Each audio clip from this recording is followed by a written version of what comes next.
What's up, guys? It's Cooper Webb, and you're listening to the MotoXPod Show.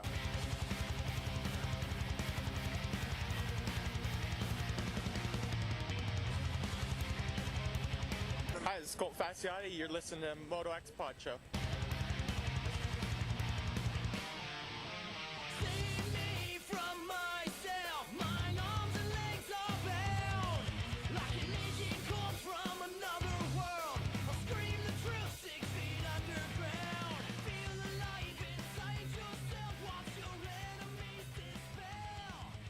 All right, guys, welcome back to the MotoXPod Show. We're trying this again this week. The Vital Mx MotoXPod Show presented by Race Tech and Boysen. This week is show number 259, and we have Nate Thrasher, Chance Hymas, and John Short coming up. We'll talk a bit about Tampa, maybe a little bit about round two, quote-unquote, round two this weekend in Oakland. But first, let me introduce my studio co-host, brought to you tonight by Boysen, Scotty Thompson. What's up, Scotty? Hey, what's going on, man? Well, I'm hoping everything's working on Vital or on YouTube. So far we're not getting nearly the negative remarks that we were getting at the beginning of the show last week. So far so good. That's good to hear. I'm adjusting some levels because they have been changed while we were testing everything last night. So yeah, you were a little bit loud. Let us know how it sounds out there. I think we got some of the issues figured out. We're still trying to figure a couple things out. But Scotty, brought to you by Boysen tonight. We want to spotlight the Boysen Factory Racing's Rider Support Program, a comprehensive support system for motocrossers and off-road riders. The program offers participants exclusive access to Boysen's products, yearly discounts, and the potential to become one of their new product development test riders. So join the community of Boysen Factory Flyers. Visit boysen.com to apply now. This is the Boysen intake open discussion. We're going to get ML on in a little bit. He's doing something, but we'll get him on just shortly. Let's start off with watching from home this week. This is the first one I've got to watch from home, Scotty. Mm-hmm. Opening ceremonies was live. I think people really liked that. What did you think of it? Did you get to watch it? No, I was right. Okay. That's right. I watched it. I watched the replay back, and I just fast forwarded through that part. All right. Well, I'm wondering what people thought of it because I thought it was pretty cool. I mean, I did see some comments in the YouTube chat or in the Pulp Fantasy YouTube chat that people liked it because maybe they haven't been to a race in a long time. They didn't know what it looked like. So I think it was a pretty cool thing for Phil to do. I don't think they're going to keep doing it. Maybe they should. Yeah, I think I did catch like glimpses of it where I saw Weege and Stu. That was cool, getting a little more professional, more people announcing it in. I think it's a good idea. Like I said, I watch them on replays, so I just kind of went to the racing. So did you notice the other issue with the broadcast? A big issue was time in the scoring, a continuous issue. Oh. Trying to keep up with that while looking at your fantasy team, and these guys are like just dropping off, and you're, so-and-so crashed, and then they're back up. Like, yeah. Was it driving you insane the way it was me? Well, I'm not in the Pulp thing because like I said, I don't get to watch them live, so I just avoid that heart attack while I'm trying to work. Yeah. But yeah, it's weird. You're like watching it, and you're like, oh, okay, and then like sometimes the person do wreck, and you're like, okay, I didn't think that they fell down that fast, and then they're still there. Sometimes it's wild. What I also don't like is I'm really not a fan of the little NASCAR little arrow pointing things that they try to follow. It just does not work. I've only noticed it once or twice. I know it's something new this year, and they're working on making it better. When I saw it, I thought it was fine.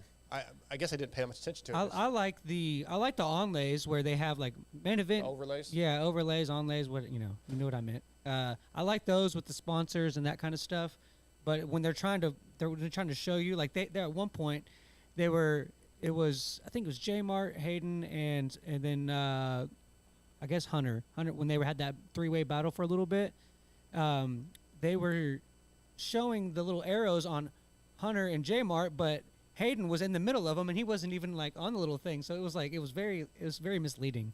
Maybe I'll have to rewatch that part. Yeah, I didn't notice that. Watch the battle. They're trying new things, which is cool. I mean, maybe they'll get it figured out. But I would like for them to fix and focus on the things that we need, like time and scoring. Yeah. Before they try to add something else. Let's get that working all the time. Because I think the AMA site was fine. The problem was the TV side. Mm-hmm. So yeah, that was bugging me. It's just a frustrating thing. It needs to work better. It's the software, the idea of timing and scoring has been around a long time. It's not that hard. Let's get it, fix it. Yeah, We're a professional sport. It needs to work right. Yeah, 100% agree. Like, I mean, it's just, it's. I mean, you can figure it out eventually, but like, especially when you're not watching when you're not watching that person, and then you're like, whoa, what? I mean, yeah, and it's like, it takes you away from, because then you're like, I'm trying to figure out what's going on rather than getting to enjoy what you're seeing there, and it just really takes away from what the viewers want to see. I agree. The other cool thing with this week's broadcast, Jason Wygant, Weege, and James Stewart on the broadcast. They were basically right next to Ricky and Daniel in the booth. That was cool. Yeah.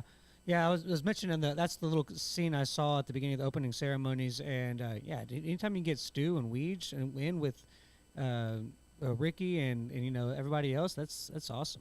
They brought Stu in for the main events, which I think originally wasn't part of the idea. They just realized, hey, we can't waste this opportunity. Let's get him in there.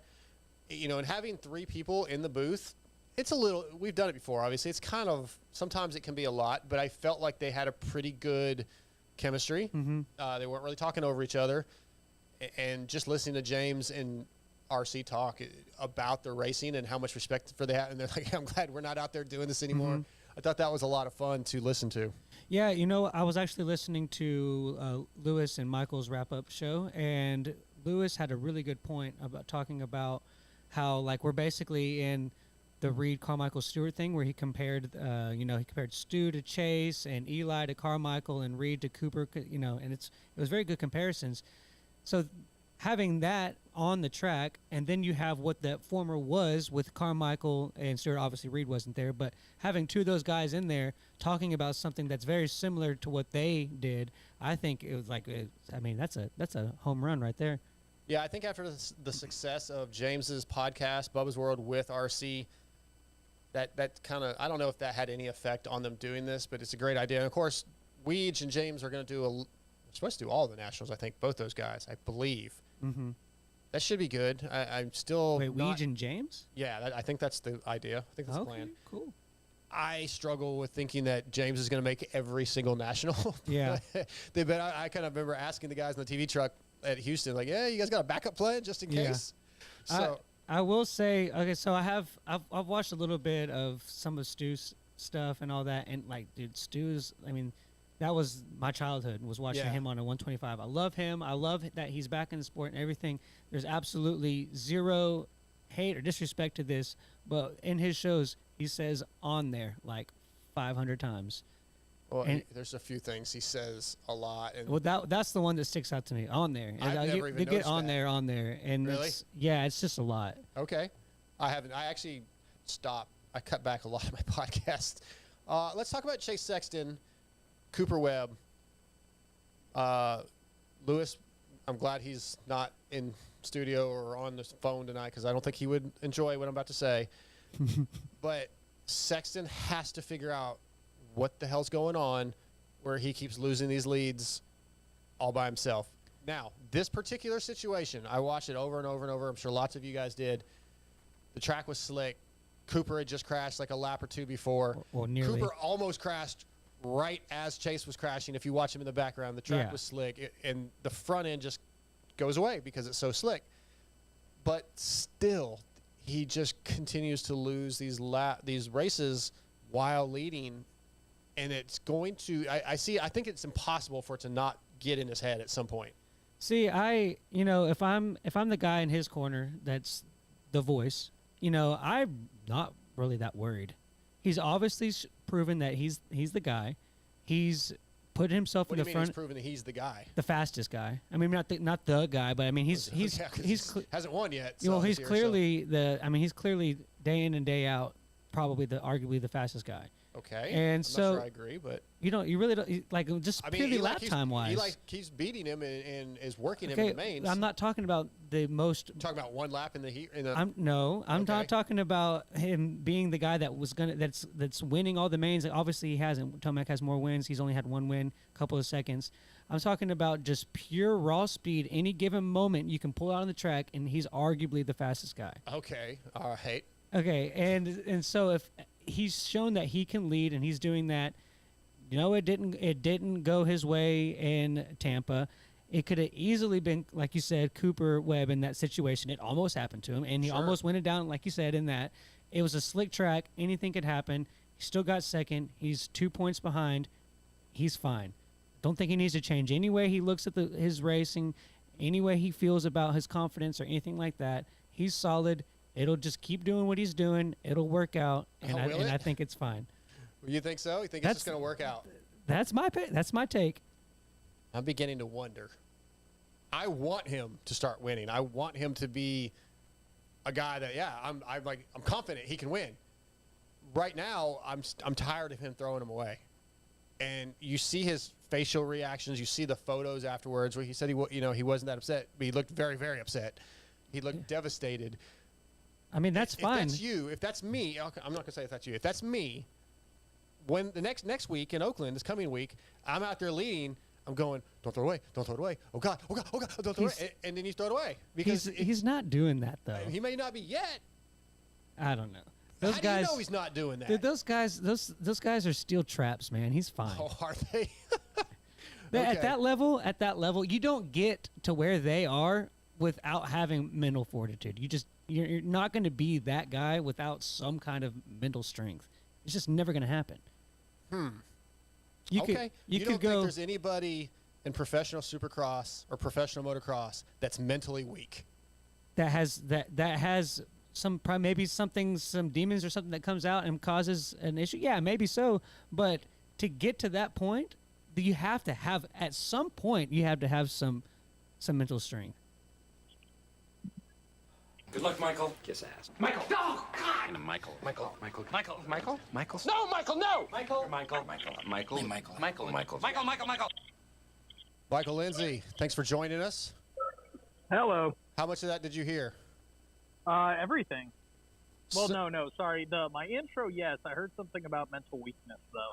So we were discussing Chase Sexton and throwing some wins away, and I said, at some point, if this keeps happening, if it's me and I'm racing in Oakland this coming weekend and I'm leading, I'm going, oh my God, don't lose it, don't do it again. Like at some point, it starts getting in your head. Scotty says, no way, Chase is mentally strong. He knows he's mentally strong. Where do you, Lewis? We know what Lewis would say if he was here, but where do you fall? I don't know if I would call it mental. I think any of those guys at that level, I don't know if I would label Chase in the mental weakness category, really. I think he's done very well under pressure by Eli a few times. When I think of his mistakes, I don't think of him like cracking and just literally falling apart and fading back. I just think of just lapses in judgment or mental concentration momentarily. But I don't know if I'd go quite that far, because again, it's not like he gets broken halfway through a race and just falls apart and starts casing everything and going backwards. Like when I think of somebody being mentally weak and breaking, that's usually what I think of. Yeah, and I'm not saying he's mentally weak. I'm saying at some point that could start getting to him where he thinks about it and it could affect things. It may not. It would me. I think even last week, and you bring it up on in the press conference, I said, hey, is it a fair criticism that people continue to pick on you for those mistakes? And do you personally think you've gotten better? When you think about it or what? And he said, no, it's fair. He goes, until I stop doing it, he goes, it's completely fair to say. Right. So, I mean, yeah, it definitely has to weigh on him. I mean, look at the pictures of him after the race behind the berm of just him head in his hands. Trust me, that affected him. That's what I thought. Now, when we get to mental strength, it's how can you bounce back from that? I think, one thing I listened to him is he always talks about, I'm going to go back out and try, and I don't think you can knock him for that. I think he goes out and keeps trying. But, yeah, to your point, if it keeps happening, at some point it's gonna weigh on you deeper, I would think, if it continues. Now, Scotty, when we talk about somebody who I feel is mentally strong, Cooper Webb, who gets his first win of the year, he was not super great in qualifying. His heat race, what do you have? 6th in his heat race. He was 8 or 9 seconds back in the main, I believe. I'm thinking of Hunter. Sorry, but he's back there just pouncing on Sexton, waiting for a mistake, or almost almost up to him where he could make a pass a few times, crashes, still wins the race. But what I'm thinking is now that he gets this win, Scotty, next week, like the Cooper Webb that we know that wins championships is back. He knows he can do it because he is mentally strong. Yeah, I'll just kind of take it straight back to the point we were just talking about that Lewis made, where, Lewis? I said it. Or Michael?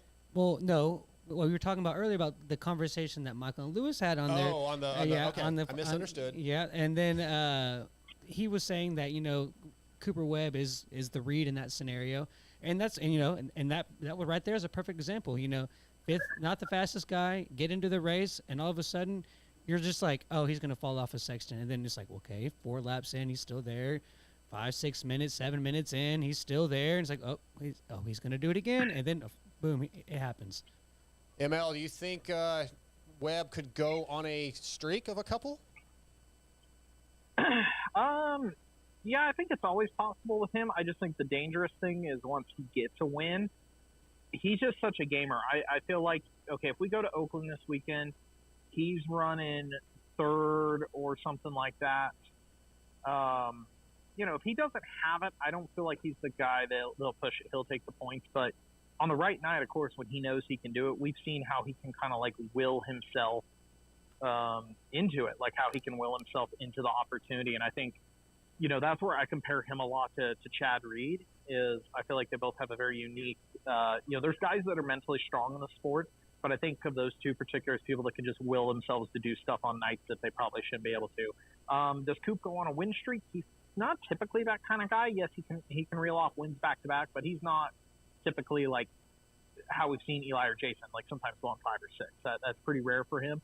I just think he keeps himself in the battle and he strikes when the opportunity is right over the next couple of races. And when it's not right, he just manages it and comes out of it clean. I just think now that he's got to win, that kind of, not that he was out of the towel before, but once you win and you stamp yourself into it, Chase, you kind of question, is he going to throw it away during the race? Eli, you question, does he have a weird bad night? Where like Coop's danger in championship is, there's not often that he has a bad night. You know what I mean? Mm-hmm. Like, you kind of think like once he's got momentum, you're like, man, this guy's probably going to be on the podium, maybe the rest of the season, if not like right there on 4th or something. So I think that the danger is he's always going to be there. Yeah, I think you're right. Hey, Scotty, we just got a message that we're a little low on YouTube. Bump it up like 2 notches or something there. Sorry. Michael Lindsay tonight brought to you by Race Tech. Hey, ML, did you know you can get the same great products, settings, and services that Race Tech offers locally to you with a tuner you can drive to? Absolutely. I'm lucky I live near Race Tech HQ, but there are some fantastic centers around the country, and I've met quite a few of the guys that have done it that are those centers at some of their seminars. Really, really good people, really committed people. Yeah, they are all over the country. Race Tech service centers. You can go to racetech.com to find out one close to you. Tonight's Race Tech service center that we want to spotlight is 812 Suspension here in Texas, and they're providing honest, high-quality suspension work since 2010. Check those guys out if you need to get some service on your suspension, you need new fluids, or if you just need something new, you want to get some gold valves, racetech.com. I am actually wearing my PDR suspension shirt, thanks to my guy Clay up in Minneapolis. Yeah. So I appreciate that. Thanks for Race Tech. I was going to say 812 is Doc. I've met that guy. Super cool dude. I think he's ex-military or something. Just a super solid dude. Really cool to talk to. Again, another guy, like I talked to him, he's got a huge eye for detail and things of that nature. Definitely a dude I would love to have working on my stuff. Awesome. Thanks to Race Tech and Boysen for being the presenting sponsors of this show. I had talked to Scotty before you came on. We were just talking about the TV broadcast, and I brought up 3 things that I thought were pretty cool. Opening ceremonies on TV. That was cool for the fans that maybe don't get to see it or have never seen it. And then just having Weege and Stu in the broadcast, Stu for the main events, Weege and Stu earlier in the day. I love the connection that we're trying to build with pro motocross, because obviously Weege and Stu are the guys that are going to be on TV, and just having them in. It's about time we got Weege on Supercross. Yeah, him and James, I think it's really good. It's a view of what's to come. On one hand, I kind of look at like, it'd be cool if we had consistency across the year, but we also have some really good options with Blair and Weege in there for color commentating.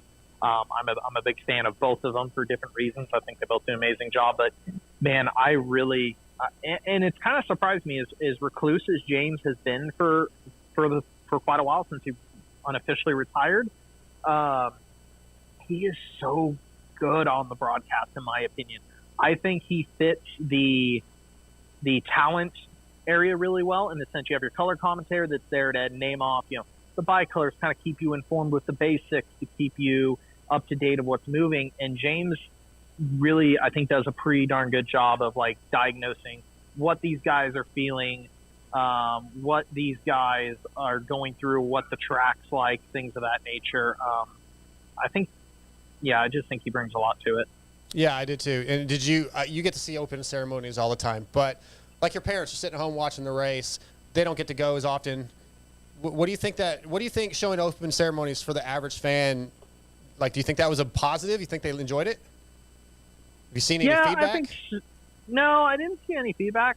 I enjoyed it. It's hard to, of course, capture what you actually feel there in person. I think they're learning as they do it. If they get to do it at more rounds, especially with us on Peacock and being able to stream, not really, have the, what would you call it, the time sensitivity. Maybe how they integrate in between the opening ceremonies and some of the features with the analysts, I think, could improve. But decent shot for first time. I think it's just nice to, let people at home be able to experience it. It's hard, though. It's going to be really hard to capture the emotion that you see and feel in person there, especially because some of it comes from the fans themselves. You know what I mean? Mm-hmm. Well, even Scotty, the feeling of the heat from the flames and when the concussion goes off and the whole stadium shakes, you definitely can't get that part on TV. No, it's one thing that I actually missed being in the booth with you guys last year, was that face burn. Face burn. We've only got a couple minutes before we get Nate Thrasher on, but let's talk about his teammate, Eli Tomac. Been pretty much the most dominant guy in the series so far, leading the points. A bit of a lackluster ride this weekend, ML, but maybe that's just the old Eli being, hey, I didn't have it tonight, or I didn't feel it tonight. I'm going to be smart, and I'm going to get out of here safe. I'm kind of on the fence. I'm wondering. He definitely did not look comfortable at any point in the day. I heard a rumor about possible flu. I know a good amount of people were sick. I was sick the week before personally. When we got to Texas, I ran into a lot of people who are sick, and it always spreads to the paddock, so that wouldn't surprise me. No official confirmation on that, but definitely I thought we saw one little chink of old Eli there but just the one that when he's not comfortable, he's not pushing it. He really just seemed like he's like, okay, this is the pace I'm going. Nothing else. Yeah, that would make sense, though, because he didn't look like himself on camera. Like in interviews, he just seemed a little off. So that would make sense. He might be a little sick. Yeah, I think it's always that, early in the season. I think every rider almost goes through it. Typically by the second Anaheim, I feel like everybody in the paddock gets sick once. After family holidays, we all start traveling. I always get sick in the first three Supercrosses, it seems like. It is pretty much a foregone conclusion. Late nights, out in the cold after you're riding, things, it just happens. Sure. So it wouldn't shock me. Like I said, I think everybody goes through it to a degree in the opening part of the season. But Scotty, with him having I'm going to use the term bad ride, so we can he'll be mad at me like everybody else gets mad at me. A bad ride for him, it tightened up the points chase. We got 4 points between first and third. That's good for us. Not only is it awesome that is, but the guys, the three guys that are the ones that are in that discussion, I think is probably the best guys that you could ask for. Obviously it'd be cool if Anderson was a little bit closer. Yeah. But I think the way it is going to be awesome. And I'll quote one of my buddies. He always is a big Tomac fan. Is Tomac's fine. Tomac's fine. Well, he probably is. Yeah. He probably is. This points battle though, ML, if we could keep this, let's say within 10 to the final 2 or 3 rounds, that's exciting. Yeah, I think whether you're Chase or Eli, like, it is what it is. They've been close in points. This is going to continue on. I think the biggest takeaway I take from the evening is letting Coop get a win is dangerous. Even Cooper was talking about going into this, like, he kind of knew he needed to get it done last night. Because even in his 2 championship years, it's never taken him that many rounds into the season to win. I think he's usually won by round 3 the 2 years he won the title. And this is the first time since 2016 it's taken us till round 5 to get our third winner. So it's been quite a while. And that year it was because Dungey ripped off. Anderson won the beginning of 16, and then Dungey ripped off 3 in a row. So, I mean, just like between Eli, yeah, he had a bad night, but he kind of sees what can happen with Chase sometimes. The most dangerous thing to me that came of all of it is that either of them gave Webb the opportunity to, get back on top. Yeah, I think they're going to be paying for that soon. Right, I agree. Yeah, to extend on that, Michael, I think Oakland's a little bit of an outlier because it's round 2, but I think going back to the East Coast places oh, God, don't even start me with me on that. It's round 2. It's in quotation, air quotes, man. It's round 2. So in February. That being the outlier, you start going to places like Dallas and go more East Coast to where, Dallas Cooper has the closest win in Supercross history. He's got a lot of good juju. I know he had his injury there, but he should have won that night. Yeah. Sure. And I don't know about, he should have won the championship that year if not for that. Yeah. So, start going to East Coast, that kind of puts him right into his wheelhouse. So, he's very good at perfect timing to get hot, so that I think that's definitely something to, to continue with what you were talking about. Well, one thing I also find interesting with everybody in this deal is we always know, like, Coop's somebody that kind of gets himself into the races. We go east. You also have Eli and Chase that had not similar off seasons in the amount they raced, but also similar off seasons in the amount of prep. When I've talked to both of them, Eli did the post, did a World Supercross round, did Bercy on the old bike, didn't get onto the new bike till like mid-November or something like that. So kind of a later attempt for him. And then Chase had a very different off season where I feel like we saw him even on social, just not on the bike as much, and he admitted as much, but both of them have commented to me like, I feel like this is a good thing. It's a good opportunity for me to build through the season, where we see guys like, one of my examples is I always feel like Barsha comes in really peaking early in the season, has a great opening of the season, and then kind of tapers in the middle, where I think Eli, Chase are both confident in the way they did their off season this year, and they might be able to build. And the fact they're already this good early, like, it could be dangerous. Those three could really solidify themselves. Yes, I think there's a chance Anderson can get himself back in there in terms of race to race, but his title hopes are basically gone at this point. I want to thank WUSA for being one of the sponsors. WUSA's source for all things wheels. They support the Star Yamaha team with Nate Thrasher, who got second place, and they support Cooper Webb and Red Bull KTM. So I want to use WUSA to bring in our guy Nate Thrasher. What's going on, Nate? Hey guys, how are you? Good, man. Good to talk to you. Glad to get you on. I wasn't sure if you would say yes. So reliving this weekend, I know that, man, you got to be pretty bummed about it. But what are some positives you can take away from Tampa? Yeah, there's definitely a lot of positives. The first weekend didn't quite go my way. I felt fast all day. I had good speed throughout the main and still throughout the heat race and all that. But just a couple dumb mistakes first race, and just didn't quite go on we wanted it to. And just a good bounce back. Starts were a lot better this weekend, last weekend in Tampa, which was a very, very big positive. And I just put laps down, and the main, it didn't end up going our way at the end, but it was good to lead some laps and just keep building that momentum. We got a long 8 rounds left, and just want to chip away. You can't get it all back in one round, but I showed that I can win races. I just got to put it together on last ending of the race there, last couple laps to go.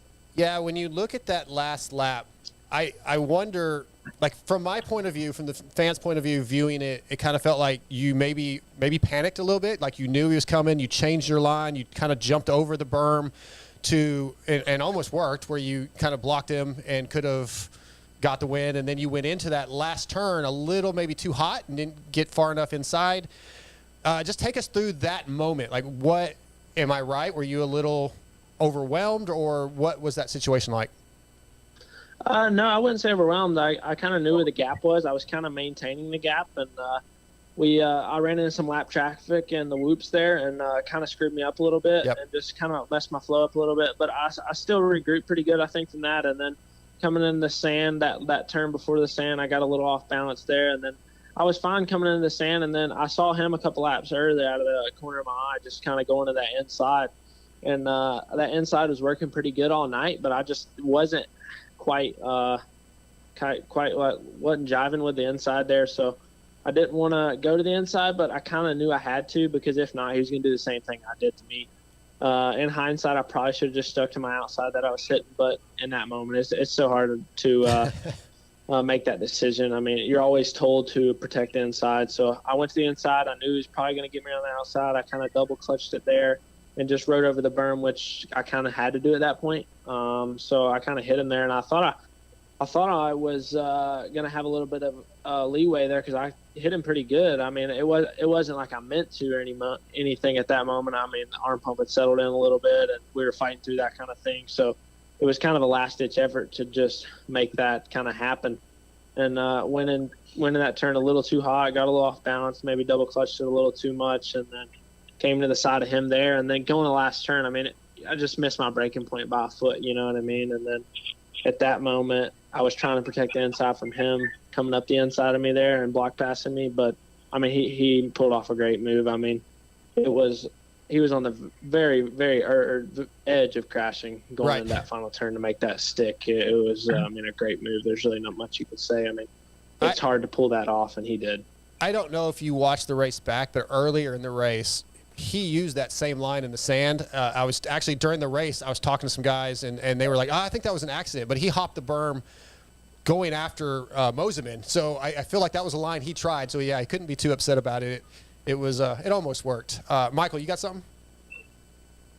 I was just curious.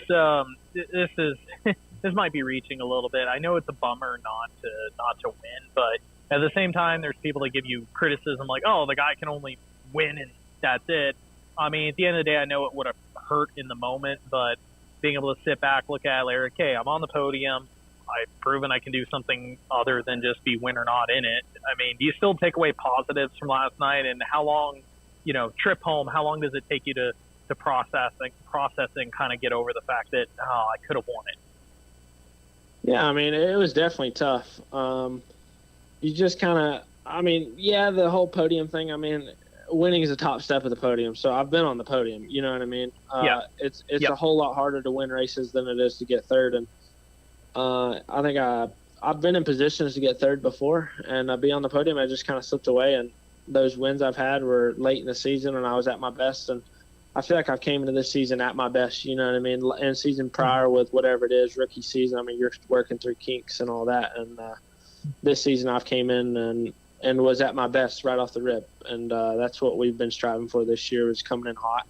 And I feel like I just build off this. I mean, it's definitely a positive to get on the podium after the first round we had, but it kind of stings too, because to get back in this championship, we needed a win, we needed the points, and that's a 6-point swing. So it was definitely tough. Speaking of that point swing with what happened at round one, it doesn't put you out of the championship, but it puts you in a tough spot. Do you change your focus at all to like, okay, it's just race to race, nothing else really matters. It matters what I do every weekend, and in the grand scheme of things, you can't look too far ahead? Yeah, for sure. I mean, at this point, whatever point we are, 20 points down or whatever it is, I just got to start chipping away. That's what it comes down to. It's been done before. I'm sure it's been done before. It's just you got to start winning. I mean, we just got to go race by race, do our thing every weekend, and put our best foot forward. And if that at the end of the season is a championship, if so, that's great. And if not, it's not. But I'm going to go out there and do my best I can every weekend, and hopefully I'll come back. I feel like I've got the speed this year to win races, and that's what we got to do from here on out, pretty much. Hey, Nate, this is Scotty. Being that this is your first year in the East Coast, I just wanted to see what your thoughts was on the East Coast, and kind of which coast do you think fits your style and ability better?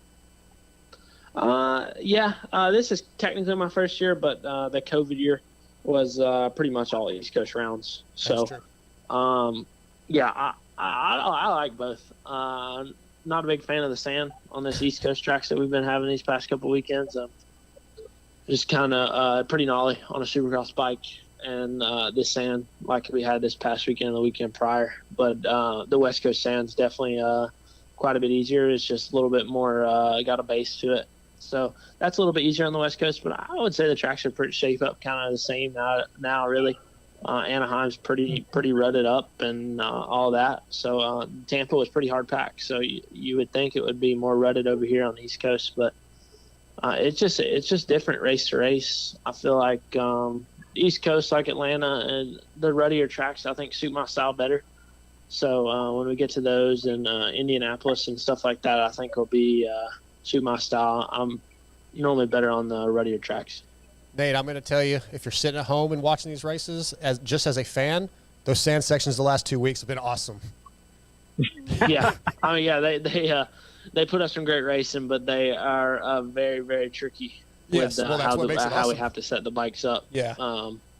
With the very stiff suspension, it's not ideal. No. In the sand. But I really enjoy watching you guys look as bad as I do every time I ride. Yeah. Oh yeah, we for sure look bad.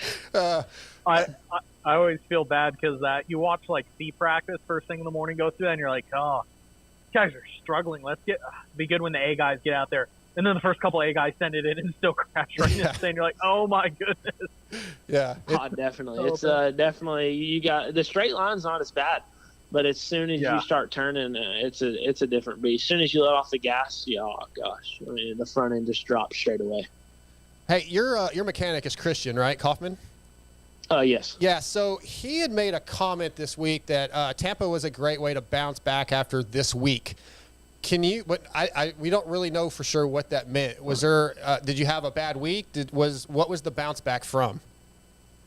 Oh yeah, just from the race weekend. I rode a little bit that next week, and we're dealing through some stuff. But yeah, it's nothing we can't handle. We'll just keep pushing through, and I'm not going to release any of that. Okay. And just keep digging. That's all we can do. Yeah, well, I mean, the cards are dealt, and we just got to play with them. I obviously, whatever the situation was, you looked pretty damn good this weekend in Tampa. Unfortunately, like we talked about, the last lap or so, you hit some lappers and the sand got you. But yeah, I think again, you've talked about the positives from that, so it's going to be good.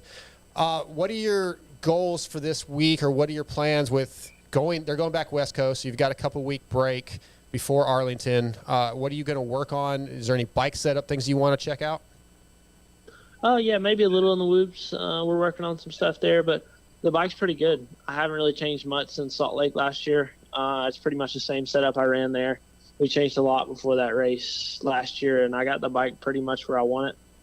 We just got to execute a little bit better and be a little bit better at the end of that main event. When the track breaks down, just pick my lines better, get through the lappers a little bit better, and I think we'll be okay. It's a lot that goes into it. It's a little bit of mindset. It's also a lot of the body, how it feels later in that main, and just trying to execute. It's tough. It's tough to win against the best guys. So we'll keep pushing.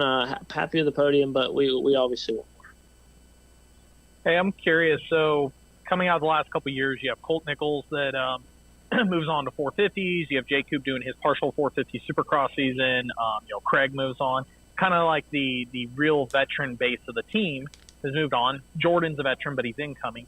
Do you feel a difference in the focus that the team puts on you, puts on your input and everything now that you're still very early in your career, but you're becoming a little bit quicker, one of the more elder statesmen on your team? Do you feel more of a focus on your feedback and things of that nature? Yeah, I think they do a great job. Even with my rookie season, they always put everything into you. That's one thing about this team is you're going to get the best stuff they can give you. It doesn't matter if you're winning races or you're in dead last. Like, they're going to give you the best stuff they can. And even if you're focused, they don't think you're doing good. They're still going to put 100% effort into you, which is awesome. I think they do a great job with that. And that's one thing. I think they've done a great job ever since I've been here. Even when I wasn't able to win in the beginning, I had struggles. They still put everything into me, still believed in me, which is awesome. And I think this year, I'm definitely the guy. I was the guy coming in for them, and there's other guys on the team too that they're expecting to win. But I had that on my shoulders. There wasn't a guy that had won a championship here and wasn't expected to. We've won races, but not every guy on the team has, and I was one of them that had, and I felt like I was their main guy to go out there and win a championship. So I felt like just got to keep doing it. I think we're in a good spot with the bike and everything else. We just we got a big deficit, but we can come back from it.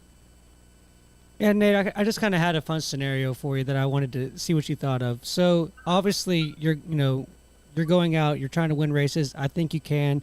That's all good. But I just had a fun scenario where last year you ended up 5th in points, but you had a win. Let's say this year you could get, 2nd or 3rd in points, maybe even 1st, but no race wins. Which do you choose?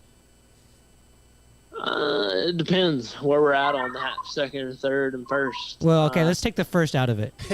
Yeah, obviously 1st. 2nd. I mean, yeah, we'll be happy with 2nd, but we're not going to be over the moon with it. I think if no race wins come and we're 2nd, we're sitting back. Well, yeah, it was a good season, but it wasn't great. You know what I mean? I think 2nd is it's a solid goal, but our goal this year was to come in and win, and if we don't achieve that, I feel like it's going to be a little disappointed, but we're going to be happy with it. I mean, you always improve every year. That's the goal, right? So if we can improve and get into that 2nd with no wins, that's what we'll have to take, if it comes down to it. But I definitely want a little bit more than that. Yeah, that kind of goes to I joked earlier about upsetting riders, and at the press conference before A1, I said to Pierce Brown, like, your season last year was a bad season is what I called it, even though he got 3rd in points. But I don't feel like his individual race results were what he expects of himself. That's kind of, I think, what Scotty's asking, or what you're talking about. Like, you want, the race results right now are very important to you, minus a championship, obviously. Getting 3rd over on points, but maybe finishing 8th and 7th and 6th, that's not what you want. No, exactly. And I want to be on the podium consistently every week in, week out. I think that's the goal right now, is just put it on the podium every week in, week out, and have a fight for a win. I feel like my starts are in a real good spot. I haven't been.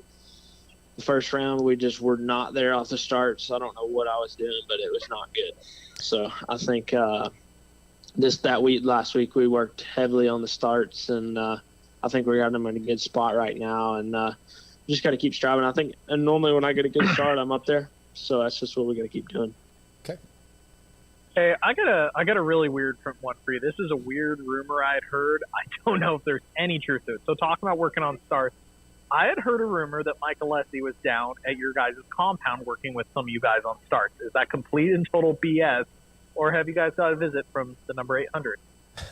Yeah, we had last year before Outdoors was in. I think I didn't think it was a big secret. I mean, he was on the TV and all that, talking about he was down there helping us out. So he helped us out last year a little bit. He came in a little bit this year to help us out. So it's been good.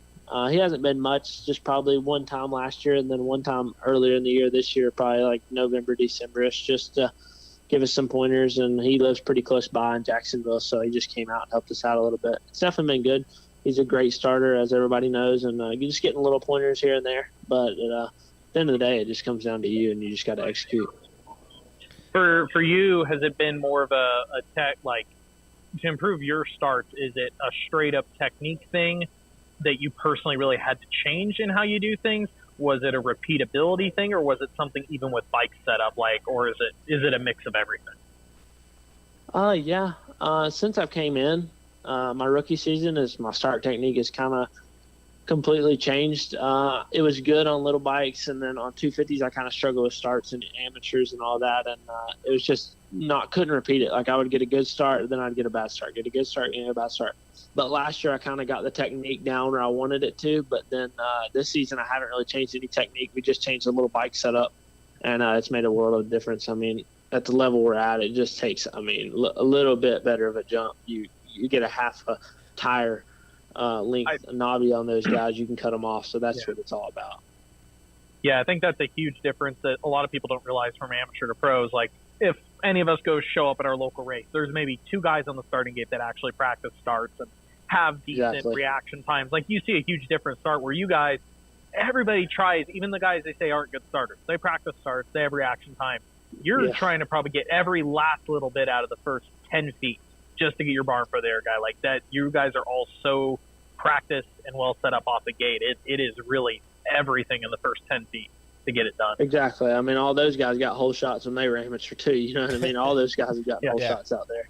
It's pretty crazy to think about, but if they go to any other race, I mean, they're getting whole shots. So they're the best. That's the reason it's hard. It's always hard. Yeah, kind of on that, I guess none of us have been in that situation. So once this good start has been achieved, take us just through that feeling of the first couple of laps, especially like you did in Tampa, where it was just you're gone, you're checking out, mechanic board's all thumbs up, the crowd's going. Just none of us and 99% of the listeners have never had that feeling. Just talk about how that is and what it means. Done. Okay, let's let the pros start. It's awesome. I mean, anytime you can get a whole shot, it's just like a fresher breath of air. Like, you're not getting roosted, you're not trying to pass guys that are weaving all over the place. It's like, man, I just need to hit my marks and get away from these guys as quick as I can, because the first couple laps, I mean, is the most separating. So if you can just get in your groove, just keep clicking your laps. I mean, that main event was a long one. I think it was 19 laps or something, which normally they're not that long in the CVT class. But yeah, it was. And the more laps I feel like is the longer it feels. It just clicking your laps and getting out front, leading some laps is really awesome. And when you get the start, nobody in front of you, and then it's hard for some guys to focus on that. Just they start focusing behind them. But I'm been really good about that. Just focus on in front of me. I can't control what they do. If they're going to pass me, they're going to pass me. It's just kind of my mindset. Nate Thrasher tonight, brought to you by WUSA. Nate, I think I asked you this on press day at one of the races, or at Houston, I guess. When a guy like Hunter comes in, so much hype, a guy like yourself, a little under the radar, do you like being under the radar, or do you use the other guy's hype as motivation, or does none of that really matter? Yeah, I mean, as much as I'm not a big social media guy, you still kind of see it. I'm sure it uses a little motivation. It fires a little flame inside of me. I mean, it's you never want to be the underdog, but it always fires you up more. You know what I mean? I've kind of always been the underdog, so we'll just keep using that and hope to do great things. Well, I think, I definitely see you getting a win coming up. I do not believe Hunter's going to go undefeated, as some people want to talk about. I think, you work on a few little things and, again, just clean those mistakes up, right? That's easier said than done, but clean the mistakes up, you get a win already. So it's definitely coming. How do you work on that during the week, though? How do you work on cleaning up these little mistakes? Can you even do that? Yeah, I think you can. Just a little bit. I mean, just being a little bit better the final 2 laps, maybe in practice, when I'm 18 laps into the moto, just keep that intensity up maybe a little bit longer. Just maybe instead of letting him get within that range, don't let him get in that range. Okay. You know what I mean? It's just a little bit here and there. And once I put myself up there enough time, it's going to happen. I believe that's just a matter of when. So we just got to get good starts. So that's what it comes down to all again. All right, got one more for you, Nate. Yeah, Nate, just away from the track and, to training and all that stuff, what are we doing? We golfing, fishing, hunting, shooting basketball? What do we got? Big golfer. That new Netflix series just came out. So on the, I think it's first swing or something like that. So we're watching that. New Formula One cars came out with their launch. So we're keeping up with that. A little gaming, a little Call of Duty, new update today. So yeah, we're doing a bunch of stuff, keeping busy, keeping fun, and ready to go racing. Sucks we have a week off. Yeah, I was wondering about that. You only get 2 races, and I mean, there was already a scheduled week off, so you wouldn't have been racing anyway. But it's just, it's like 2 races, and let's take a break. It's too soon. Yeah, I know. I'd rather that break a little bit later when we're a little bit more beat up. Right. Good point. Well, Nate, thanks for giving us some time tonight. I appreciate you coming on and spending some time with us tonight. Yep. Thanks, guys. Thanks for having me. All right, bud. Take care, and good luck in 2 weeks, man. Thank you. All right. That's Nate Thrasher, brought to you by WUSA. Guys, if you want the exclusive W Edge wheel set starting at $799, visit WUSA and use the promo code MotoXPod Show to save. ML, good stuff. He didn't want to get into a couple things. No, I figured he would dodge that. I mean, I figured with the way it was this week, what we didn't touch on is there's definitely a rumor of a potential knee injury, and I'm going to guess by the way he sort of walked around that there's something going on. But a lot of guys race speed up in the sport. It's part of it. Like I think I can't remember the exact way he worded it, but he said things they can handle. And yeah, sometimes you just have to get through it. I mean, clearly he was able to almost got the job done this weekend, but I would say, in a sense, he did get the job done. If that's what happened and he rebounded and rode like that, then that's all you can ask for. I mean, Patrick Mahomes just won a Super Bowl with probably 18 shots of Toradol in his ankle, so anything's possible. Yeah, somebody. Oh, I think it was A-Ray was like, I want whatever he had. Yeah. Like, how can I get that? Yeah. Somebody said that. Can we get that in the Astros truck? I don't remember who it was. Maybe it was Cade. Did you see the replay of A-Ray's crash finally? No, Yes, I never saw it. I saw it. Really? You saw something I didn't? Yeah, no, that's crazy. Woo, that's the first. It just came up today. He nose-picked the triple before the loops. It was bad. The moment he took off, it's one of those ones, as soon as he took off, you're like, he's dying. Yeah. This is not going to end well. There is no riding this out. Yeah, ML, he's seat bounced that thing from deep in the bottom of hell to try to get that thing. I'll check it out post-race. If I was as good as Mark's, I'd put it up on the screen right now. It was that'd be your job, Scotty. Yeah, I don't have. I'm out of buttons. Well, I think they does it from the laptop, but we'll learn that later. We're just lucky we're streaming right now. Yeah, so, we're gonna take a win when we can. Hey, I do want to tell you guys. I got a text from Clayton Miller today, who owns Freestone, and he said if anybody's listening that is a privateer, the Freestone Supercross track will be available for free next week leading up to Arlington. So you guys contact Clayton Miller and Freestone, give you guys a place to ride.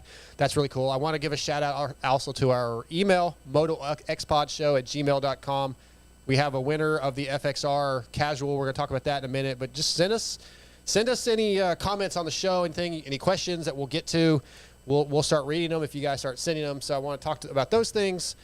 ML, I got a chance to ride this week. It was pretty muddy. And when I got done with the wash job, I used the Motul Shine and Go.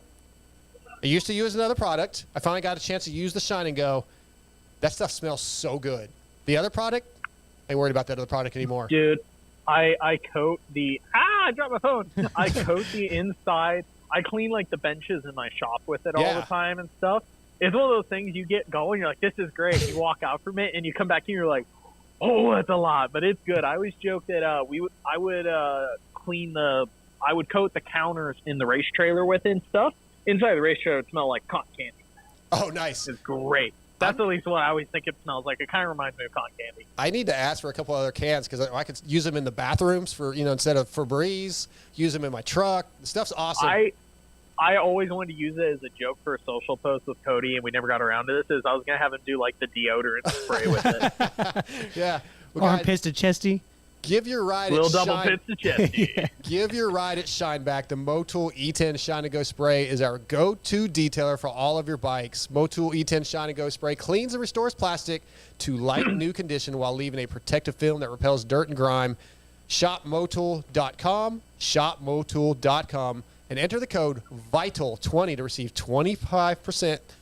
I didn't even say that right, did I? 25. 25. Pive. You can save 20 pies. God, you sound like Lewis. Blueberry, cherry, what kind of pies? Says free for three. Receive 3 for free. Receive 20% off your order of $50 or more. Any local cycle gear store or online at any major power sports website. Shine and Go. Thanks to Motul. Okay, let's get into Tampa as a whole. We hit a couple highlights, but I wanted to wait till you got on, ML, to talk about Tampa. Thrasher just talked about the sand. Dude, I love the sand section the last 2 weeks. I freaking love it. I don't care that they don't like it when it works. Like, that worked. It caused mayhem. It wasn't just some BS sand section. I loved it. No, I did as well. I went through and did a little bit of a deep dive for our Me and Lewis's post-race show on segments. And almost every rider had this exact same situation. Let's say they started the race on a 49. By the end of the race, they're on a 51. If they started at 50, they're at a 52, 53. Almost all of that loss during the race would be the sand section. They would be tick for tick on segment 1, a little worse than segment 2 with the whoops, maybe half second off. Segment 3, segment 4, the same. These guys are losing a second or two across the race in segment 5 in the sand.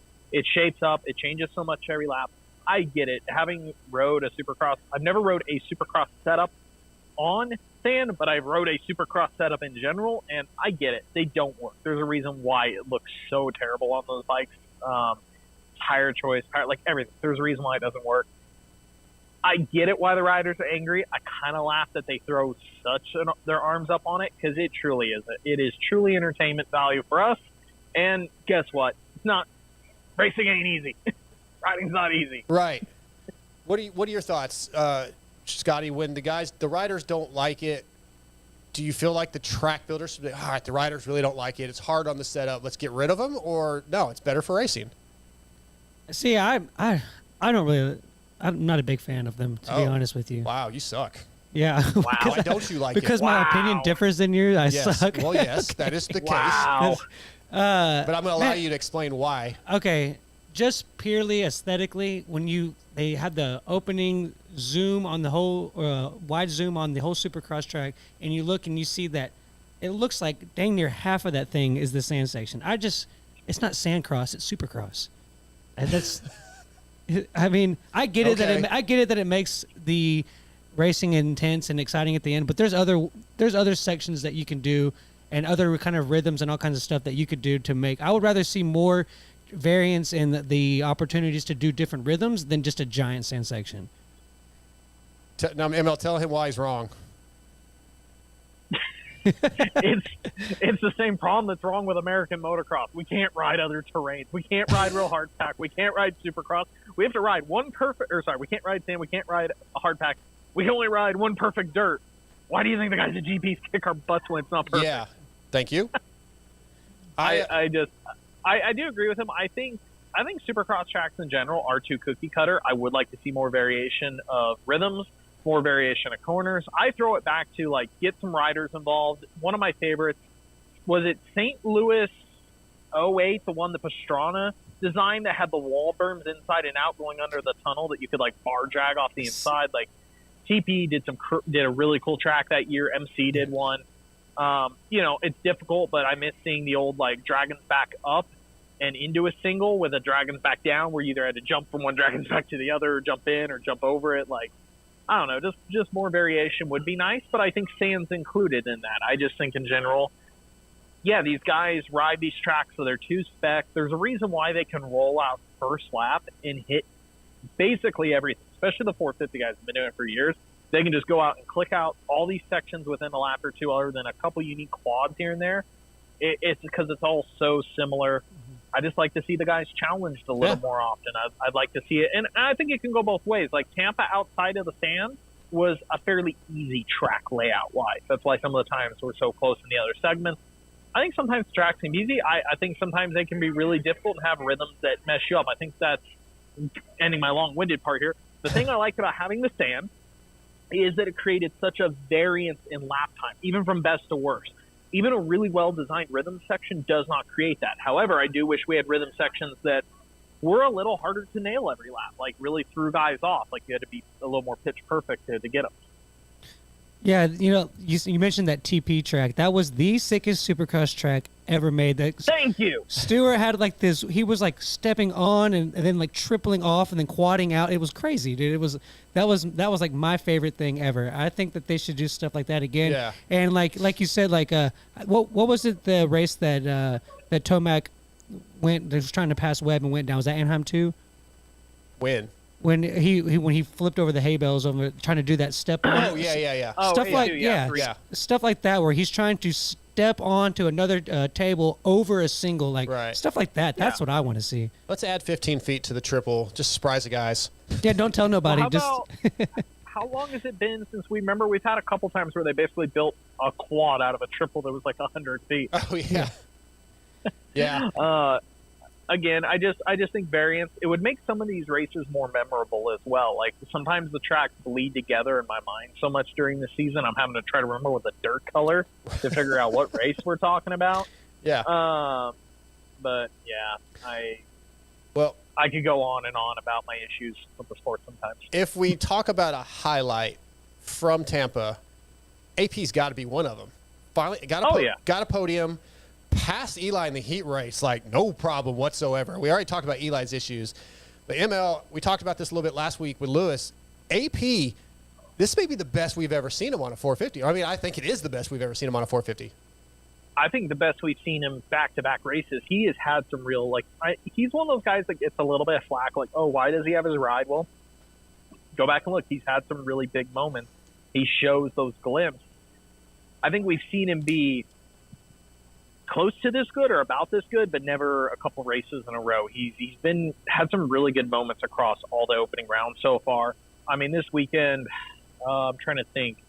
Sexton's best lap time to Webb's was like 2/10, not even quite, and then Plessinger's was like less than 2/10 from Webb's. Like, he was legitimately fast.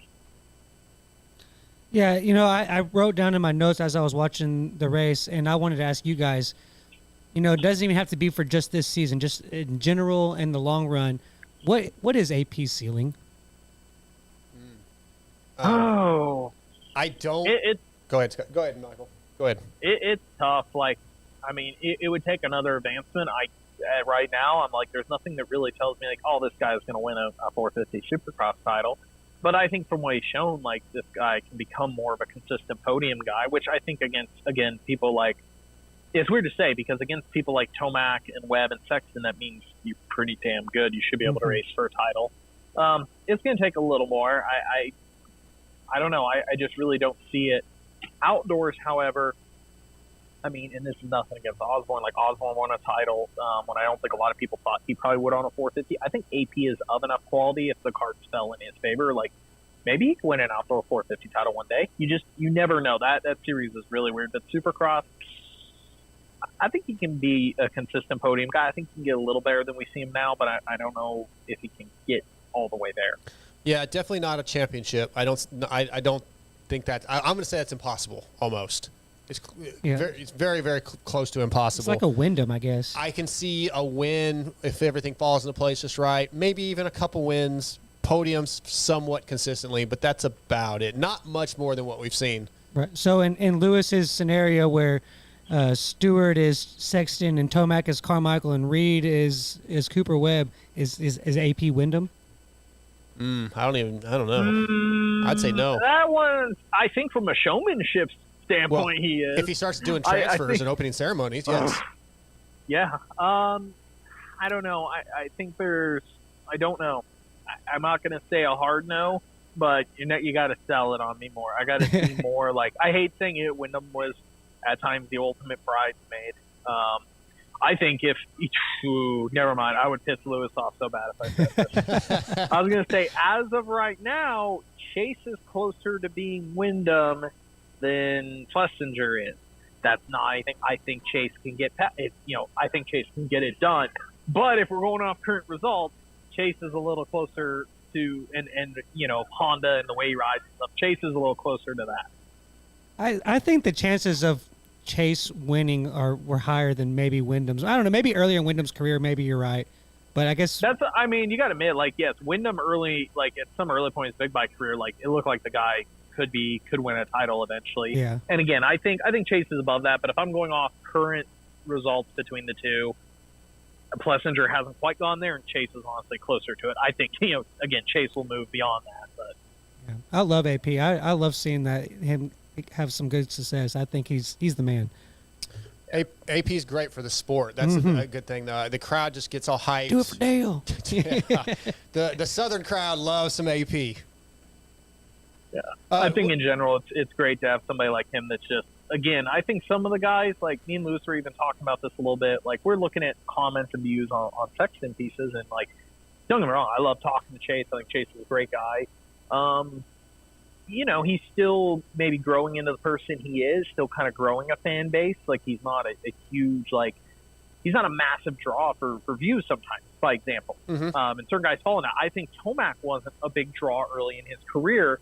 As of late, people have appreciated him more, and he's a bigger draw. But AP has a certain draw to him that some of our top guys miss. They're a little too cookie cutter at times, where you look at like an AP and AC, two that have light titles that haven't really figured out how to get it done quite yet on a 450, and honestly, people are drawn to them. So the way they carry themselves, the way they deal with the fans, we need that. We need that in sport.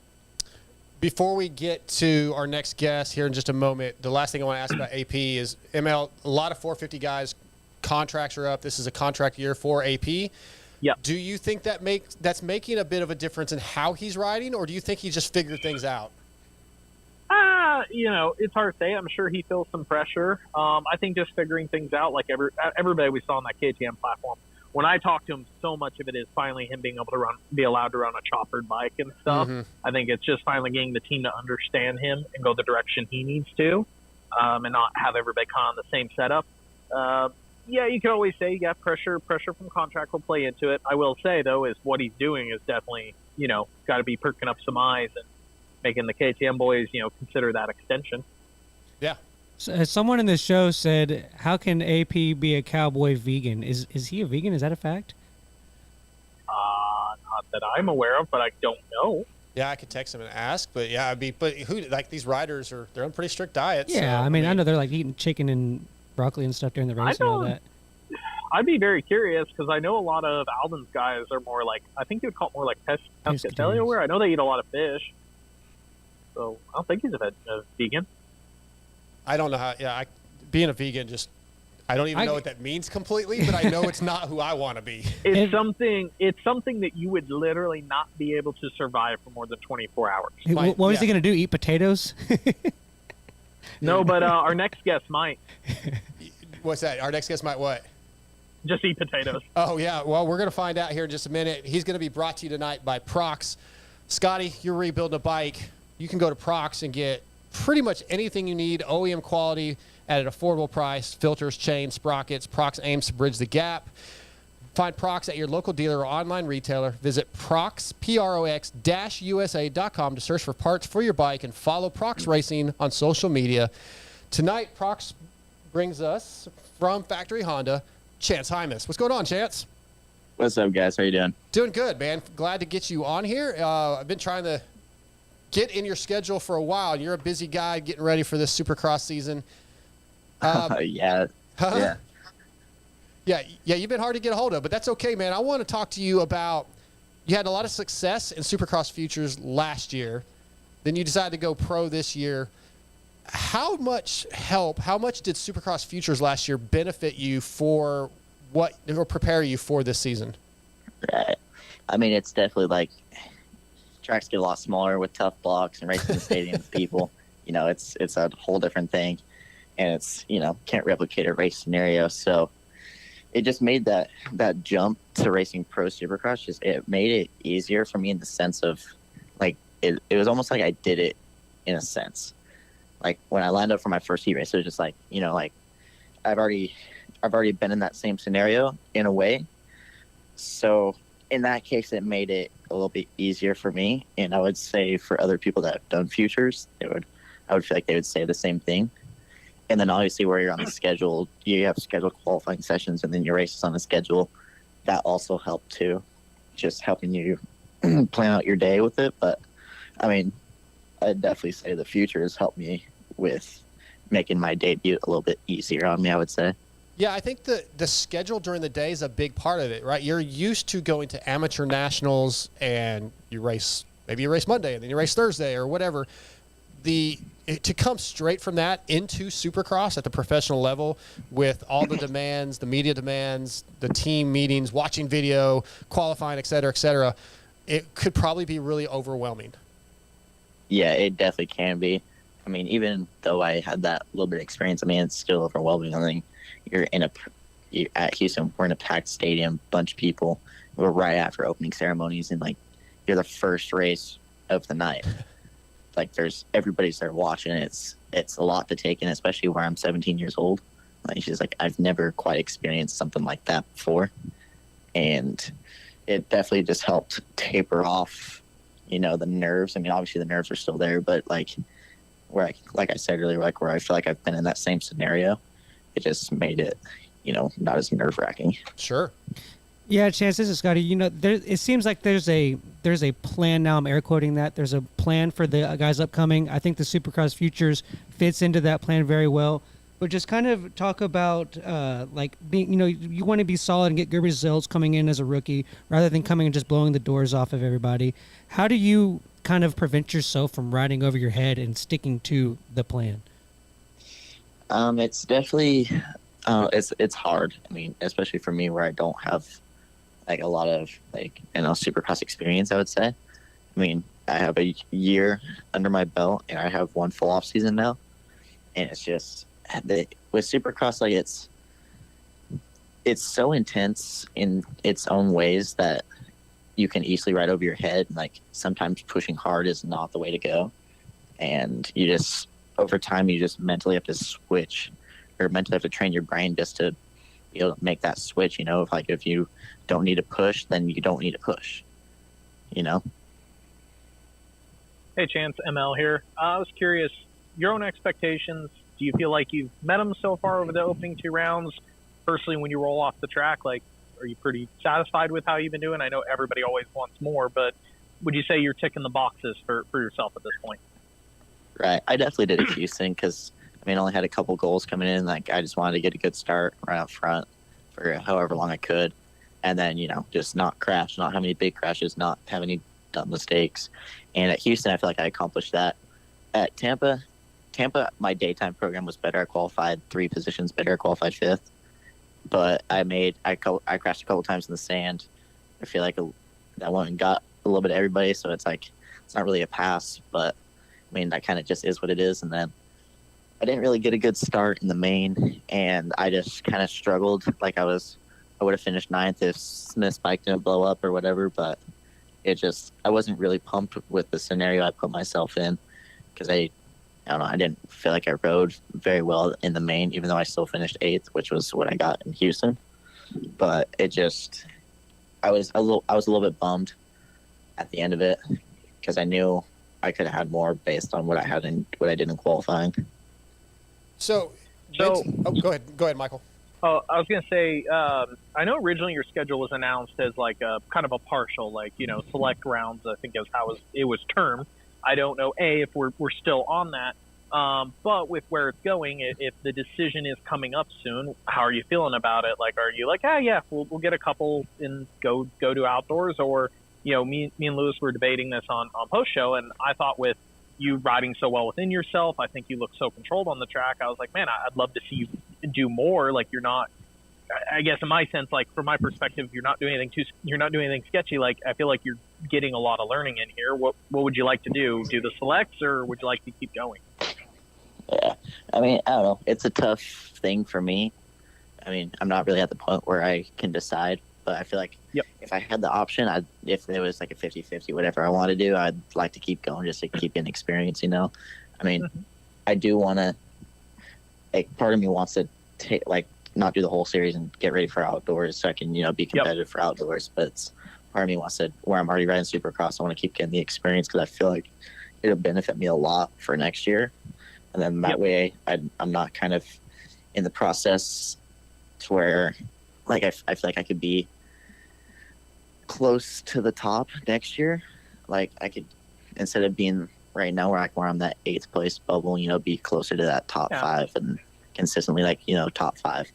So I just feel like if I kept doing these and just kept getting experience, that would help me next year. But I feel like also maybe being done after Daytona and getting ready for outdoors and just making bigger gains for outdoors, I feel like that would also benefit me for obviously outdoors, and Supercross, you know, just with building strength and stuff. But I don't know. The plan's still to go to Daytona, and then we're going to reevaluate after that. Awesome. I guess even to kind of touch up on what you were saying there, like, I guess even in your place mentally, it'd be like, oh, if you do a partial Supercross season, it'd be like next year. Would you kind of be sitting there almost like, well, this is technically my first full Supercross season, so I'll just get a little better. Where, I don't know, if you get a full one in here, I'm sure it will put your own personal goals even higher when you go into next season. Because, well, I've got a full season. More is expected of me, and I expect more of myself. Right. I mean, yeah. I mean, even though I only did one race, I was expecting more out of myself. But, I mean, the classes, the way the class is right now, I mean, it's pretty stacked, and there's a bunch of people that can go really fast for a long time. So it's just, you know, I expect more out of myself, and I feel like everyone does. But it's just, you know, it's small building. Like, I can't rush it, and I don't want to make any dumb mistakes. And then the worst thing I could be doing is not riding right now. Yeah, definitely.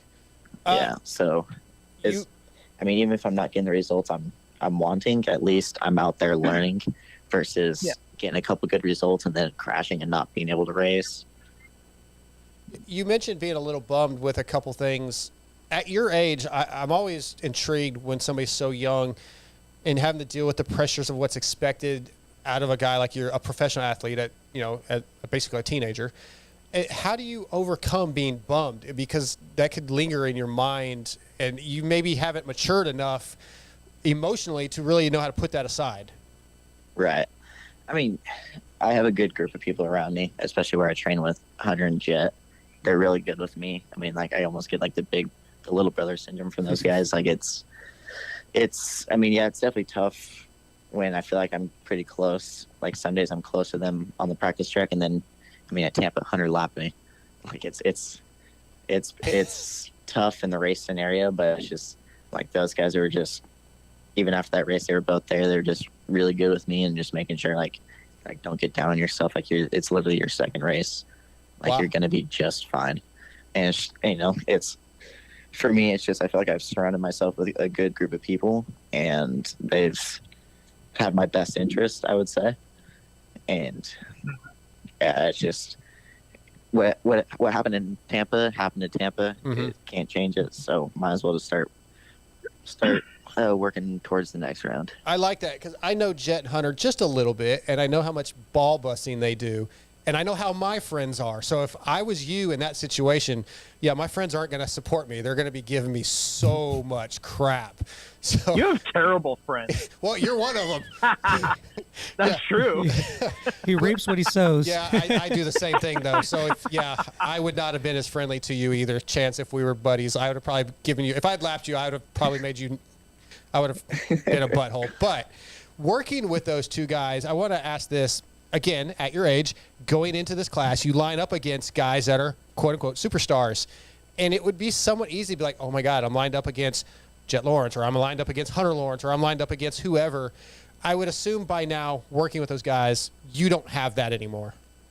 Right. Yeah. I mean, obviously at a point. I mean, I remember watching Jordan Smith race Monster Cup on 250 when I was a little kid. I mean, because he's so old. It's stuff like that. Like I don't think about it at all, and then like sometimes I'll just sit and ponder. It's like, wow, like some of these guys I used to watch growing up, or I'm racing them.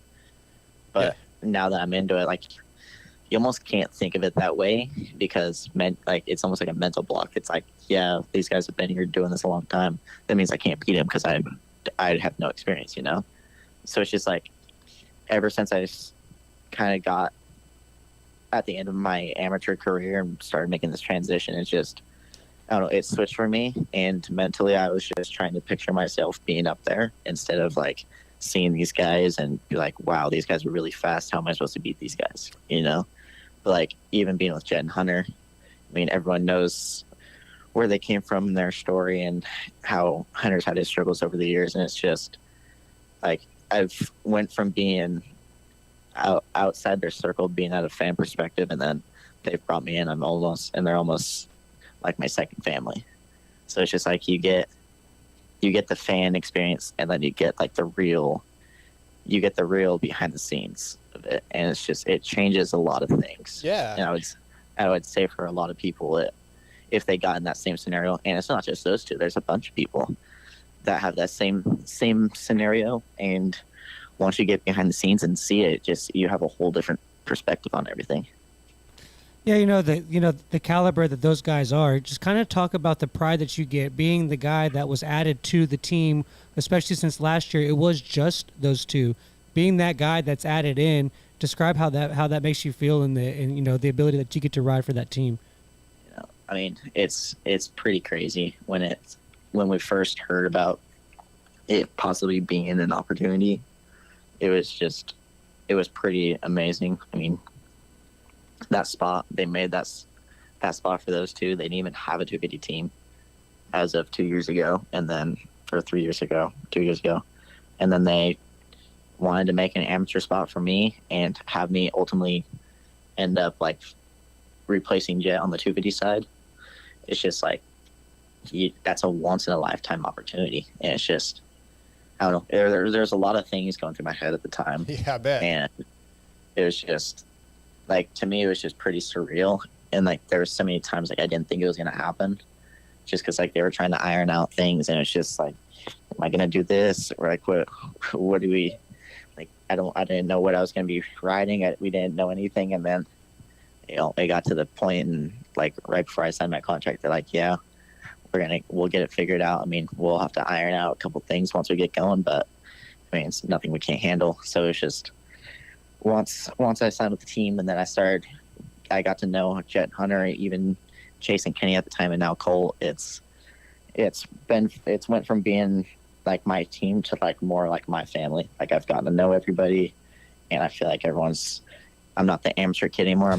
I'm still the new kid, or the rookie, but everyone knows me a lot better than when I started. So now it's like more of a family environment to me. Great to hear.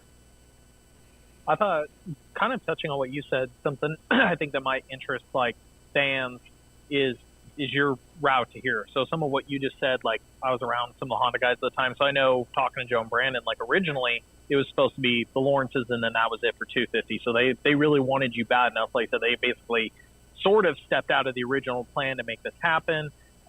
You get brought over there last year. You take care of a lot of your own bike work stuff. You don't have a ton of Supercross experience, maybe compared to like, for instance, Hayden Deegan come up, who spent years on it as a Super Mini. So there's a lot of these things. You're in this.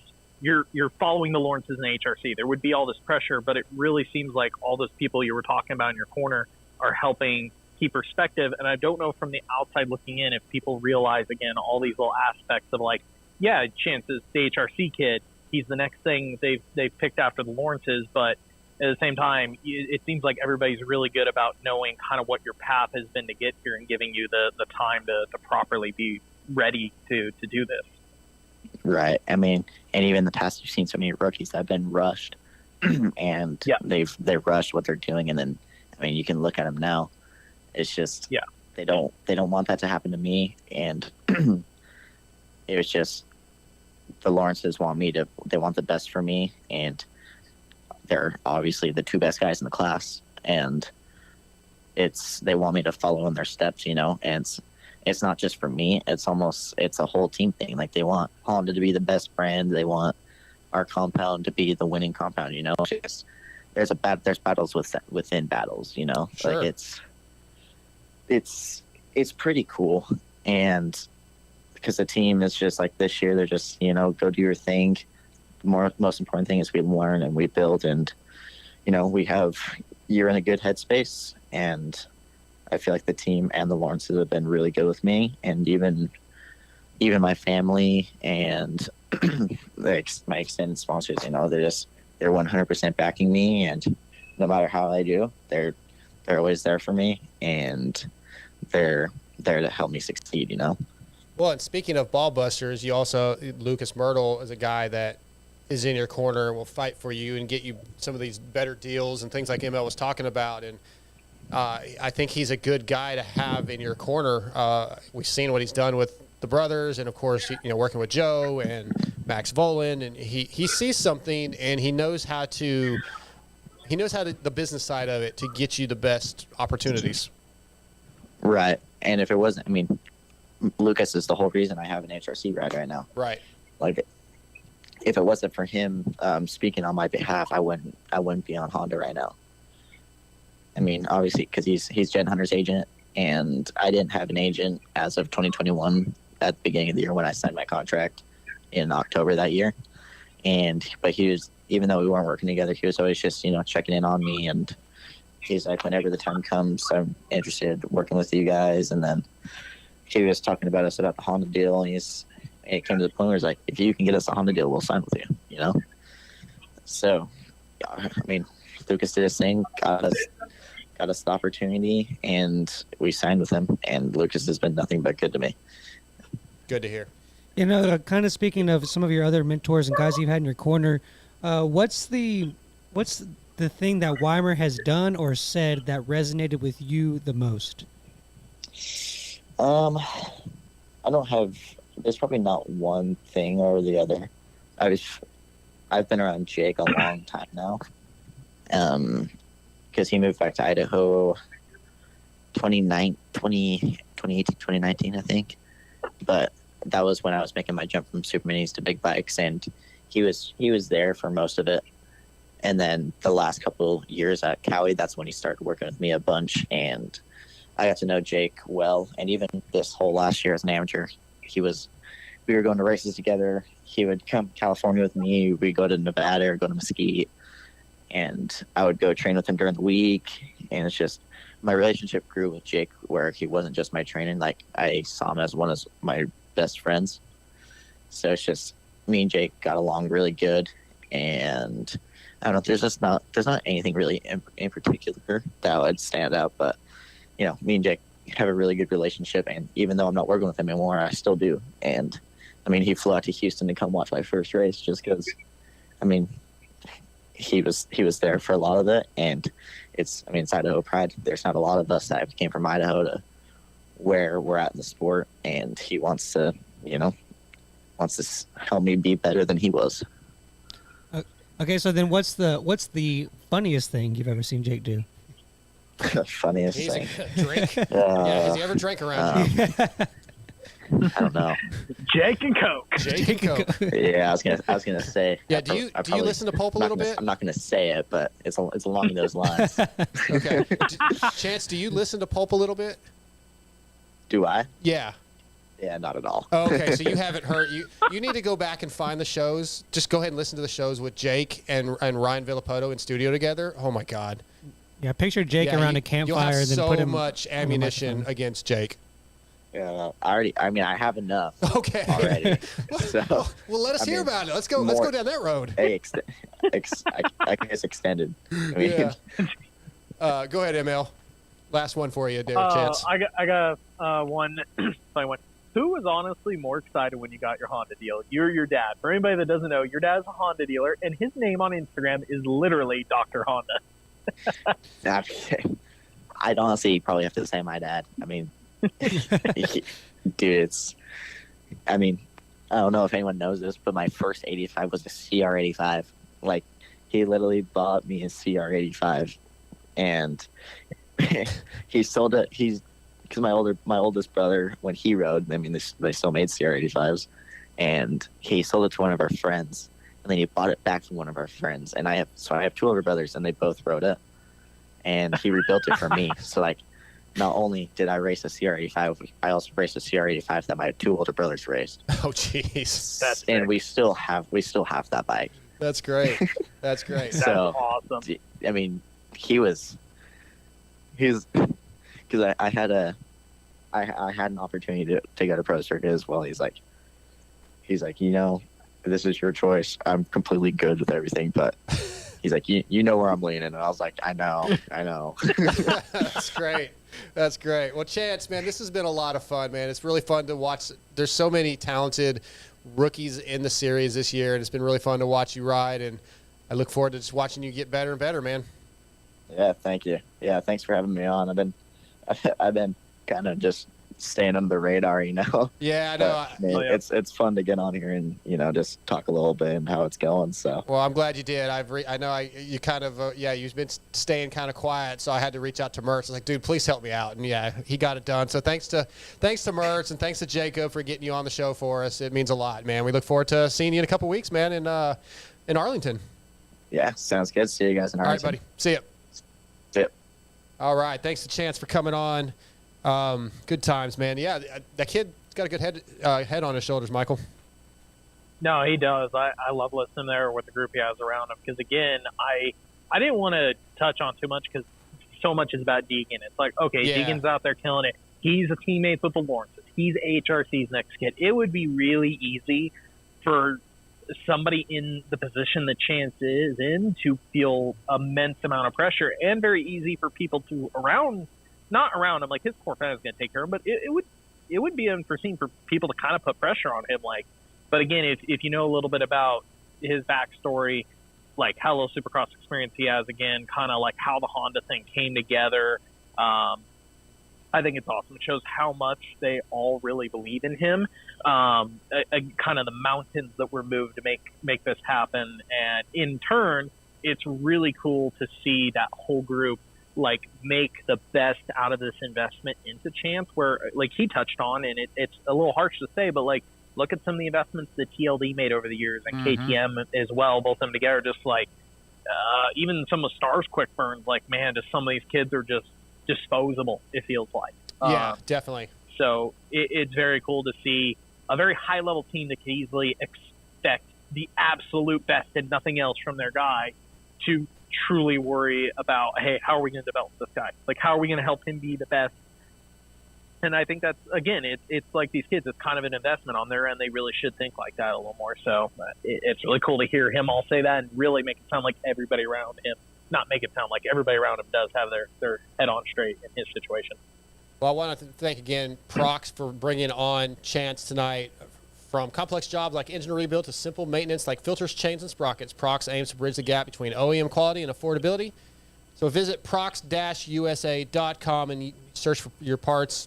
Pretty easy to do. What you got, Scotty? Yeah, ML. Sorry. So is he proof that a sample or a sample size more or less that the futures program is the direction we need to go and is working? Yes.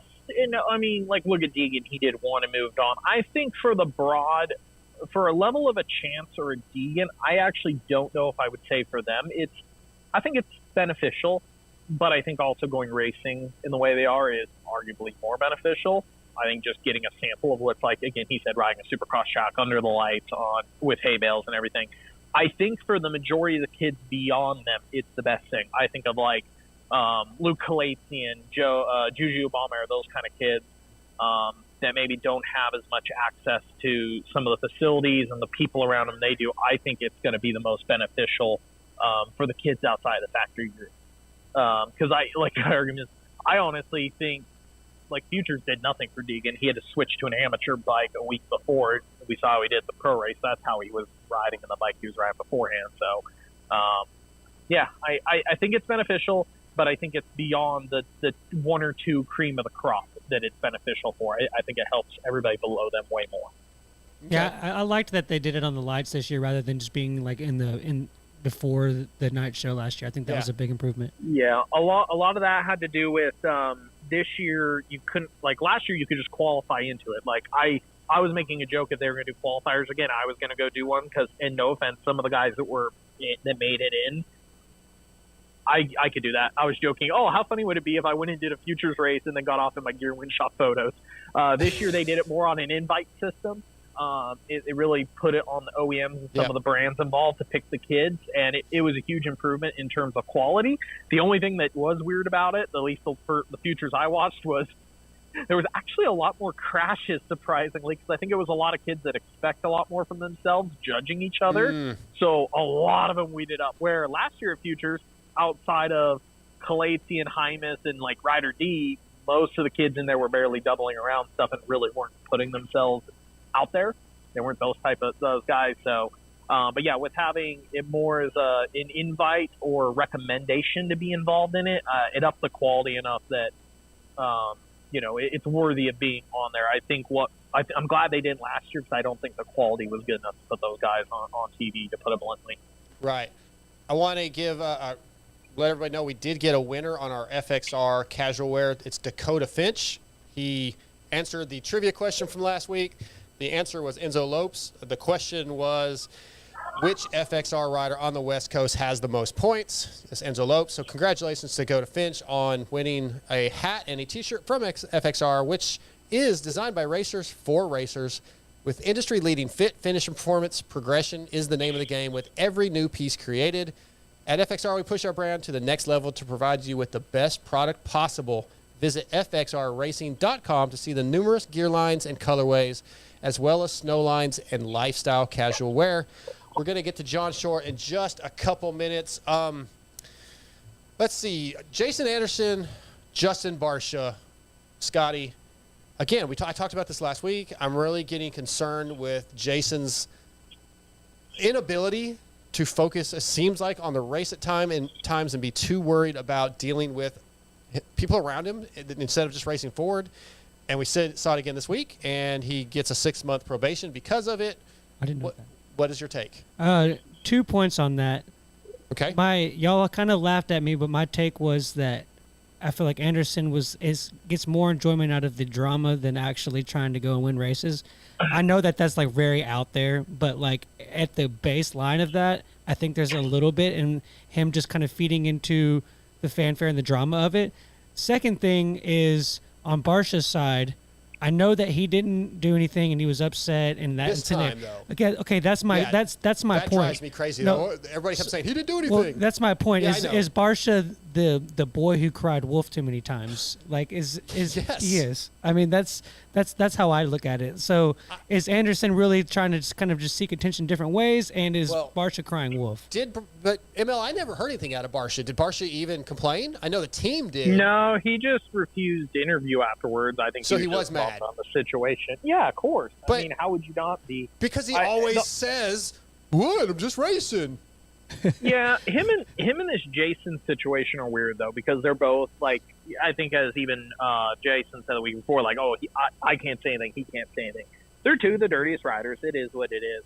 What's so weird about that situation to me still is Jason didn't do anything intentionally dirty. He just tried to make a very aggressive block pass that was not greatly executed. He ran them both high. He ran them both out of real estate. Justin gets off balance because he put so much pressure in him to cut across ruts that he ultimately tips on top of him. It's just that early in the race, like, what is going on? Especially when you talk to him about, he admits like he needs to make better decisions and get out of this stuff, and then that happens, and it's just like it's not.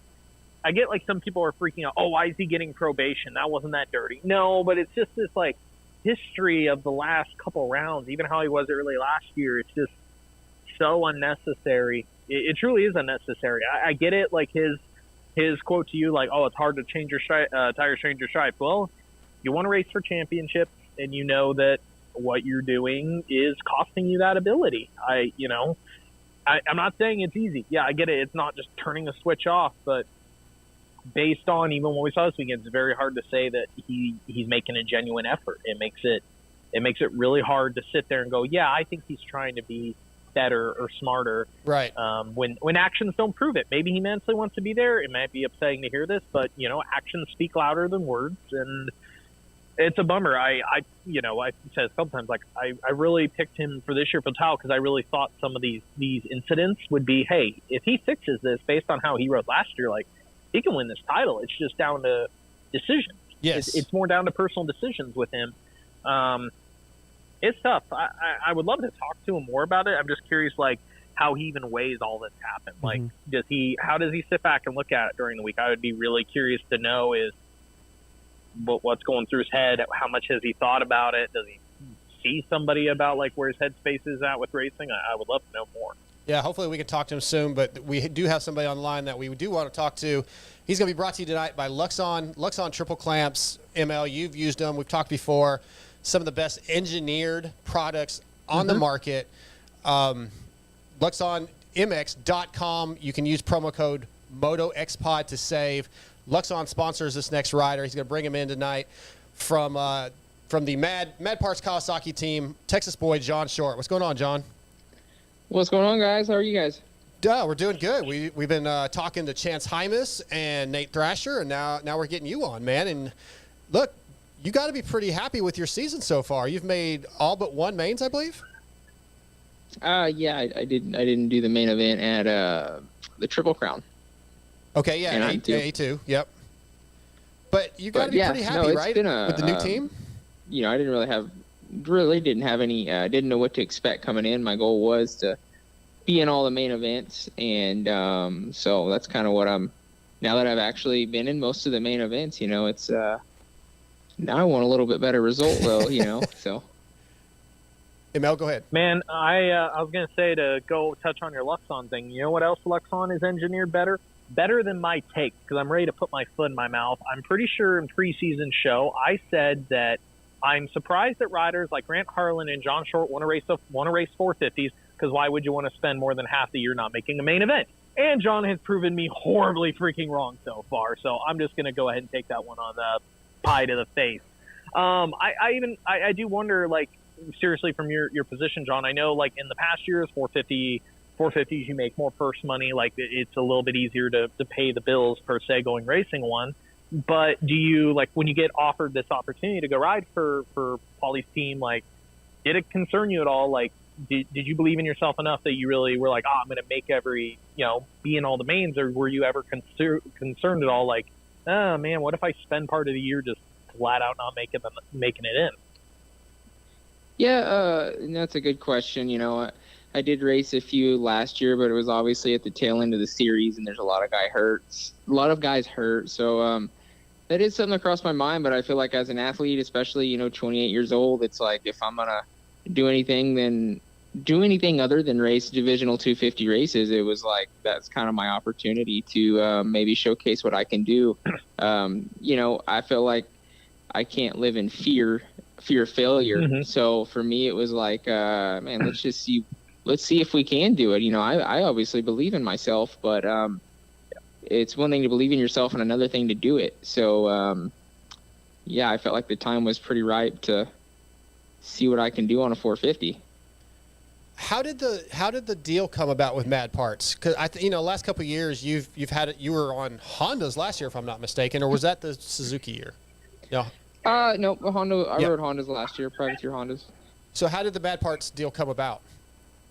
Well, Bubba's he's approached me. He approached me the year I rode Hondas last year, even to ride a 250, and at the time I had people in my corner that wanted to see me race and kind of do it on my own. And, coming into this season, I didn't have a ton of support, and I actually talked to Bubba and really got to understand the ins and outs of their program. And I kind of was like, man, I don't have any reason to not want to do this. These guys are actually really eager to build their program, really eager to get the results. And basically we had a very similar mindset. So we kind of had a little bit of a instant connection, I guess you will. So, but yeah, they started talking to me, I guess, really right after Supercross last year, because I had a wrist surgery right after Supercross. So he kind of kept in touch with me and just, hey man, how you healing up? And we kind of just had talks like that, and it kind of escalated.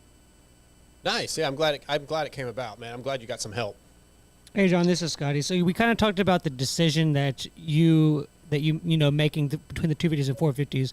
But obviously, once that decision is made and you're in the series, at the end of the night, when you're driving back to the hotel or home, what feels a little more accomplished? Making the main in the 450 class with this crazy field and all this, and the premier class, or getting like a top 10 or top 6 or 7 in the 250 class?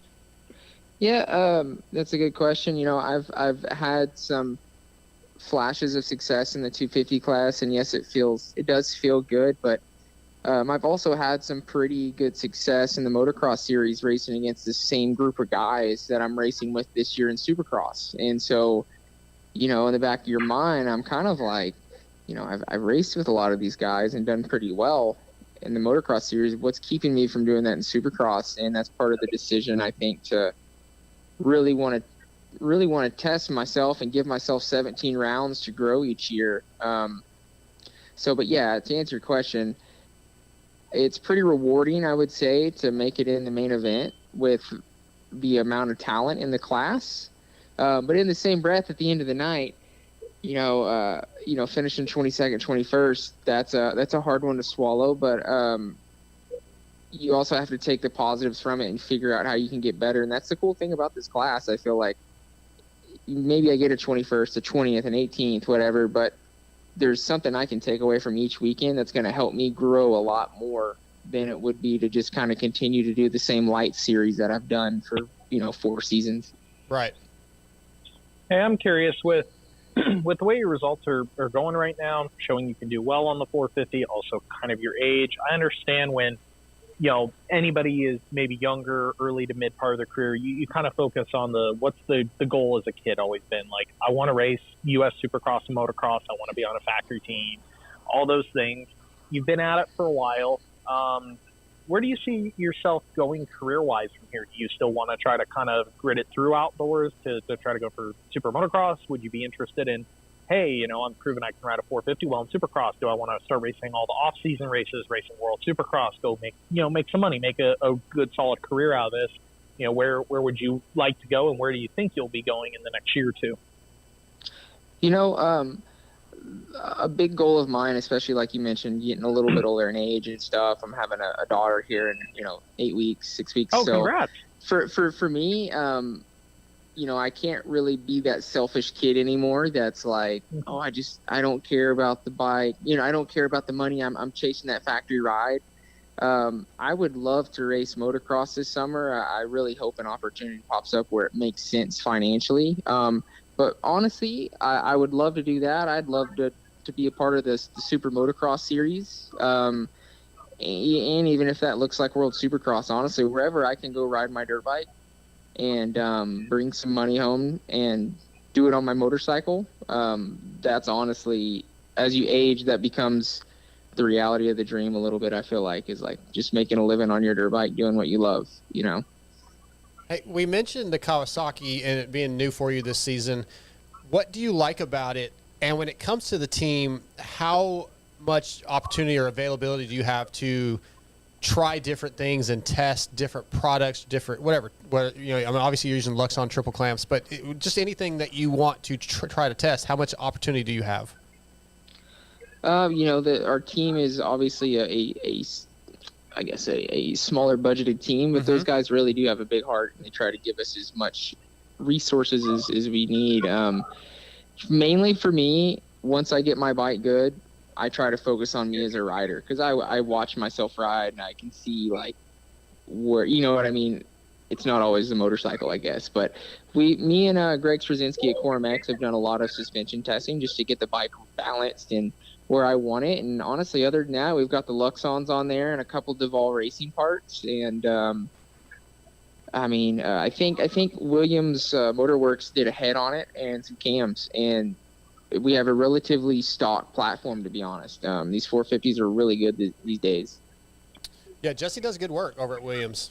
He's actually he's actually working on getting some parts together for Scotty here, my co-host. He used to sponsor the show. He's good people. Yeah, I don't know how to tighten drain bolts, John. Yeah. I've been there. Yeah, Scotty changed his fluids before Swan and then went out and let the drain plug fall out. Yeah. Oh, yeah. Hey, you're putting the effort forth. You're trying. No, he didn't. That's why he failed. Yeah. He did not snug that one bolt that you got to snug every time. It was probably because of a phone call I got from you or something. Yeah, probably. Go ahead. So, anyways, Scotty. my question was, it's been a topic this year that the field is maybe a little less deep, or the depth isn't there, and it's given opportunities for some guys to get further up than maybe they normally would have. But you said you had a 4-year gap since you've been in the 450 class. Does it feel easier or harder to get into the mains now, or kind of what have you experienced with that? Well, so I turned pro in 16. Long story short, I've ridden a lights bike until last year, the end of Supercross, because honestly, I was a little terrified of a 450 on a Supercross track. So, one thing I'll say is the talent's always changing. People come, people go. A1 was about as stacked of a field as I've seen in the sport,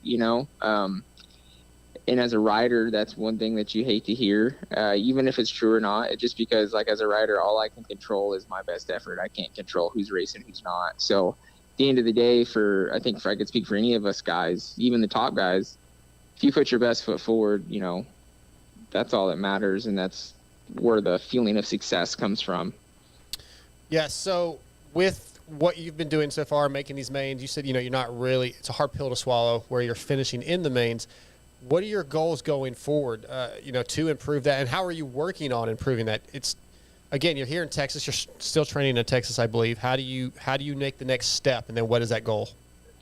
Yeah, so, Alex and John, Troll Training, have been helping me out a lot, and they're really kind of guiding me and just helping me try to figure out that, I guess, the main event fitness. Like I mentioned, I had a wrist injury this summer, and it took a lot longer for me to get going than I had expected. So, I didn't necessarily have the greatest on the bike off season. So, okay.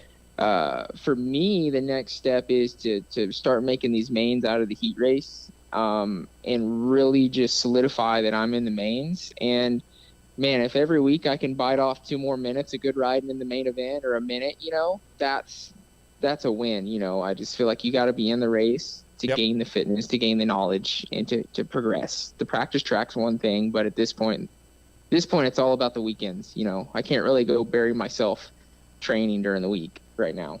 Yeah, so would you say starts are the biggest thing to get out of the heat directly into the main, or is there a specific thing that you feel like you need to work on other than the start, like whoops or whatever?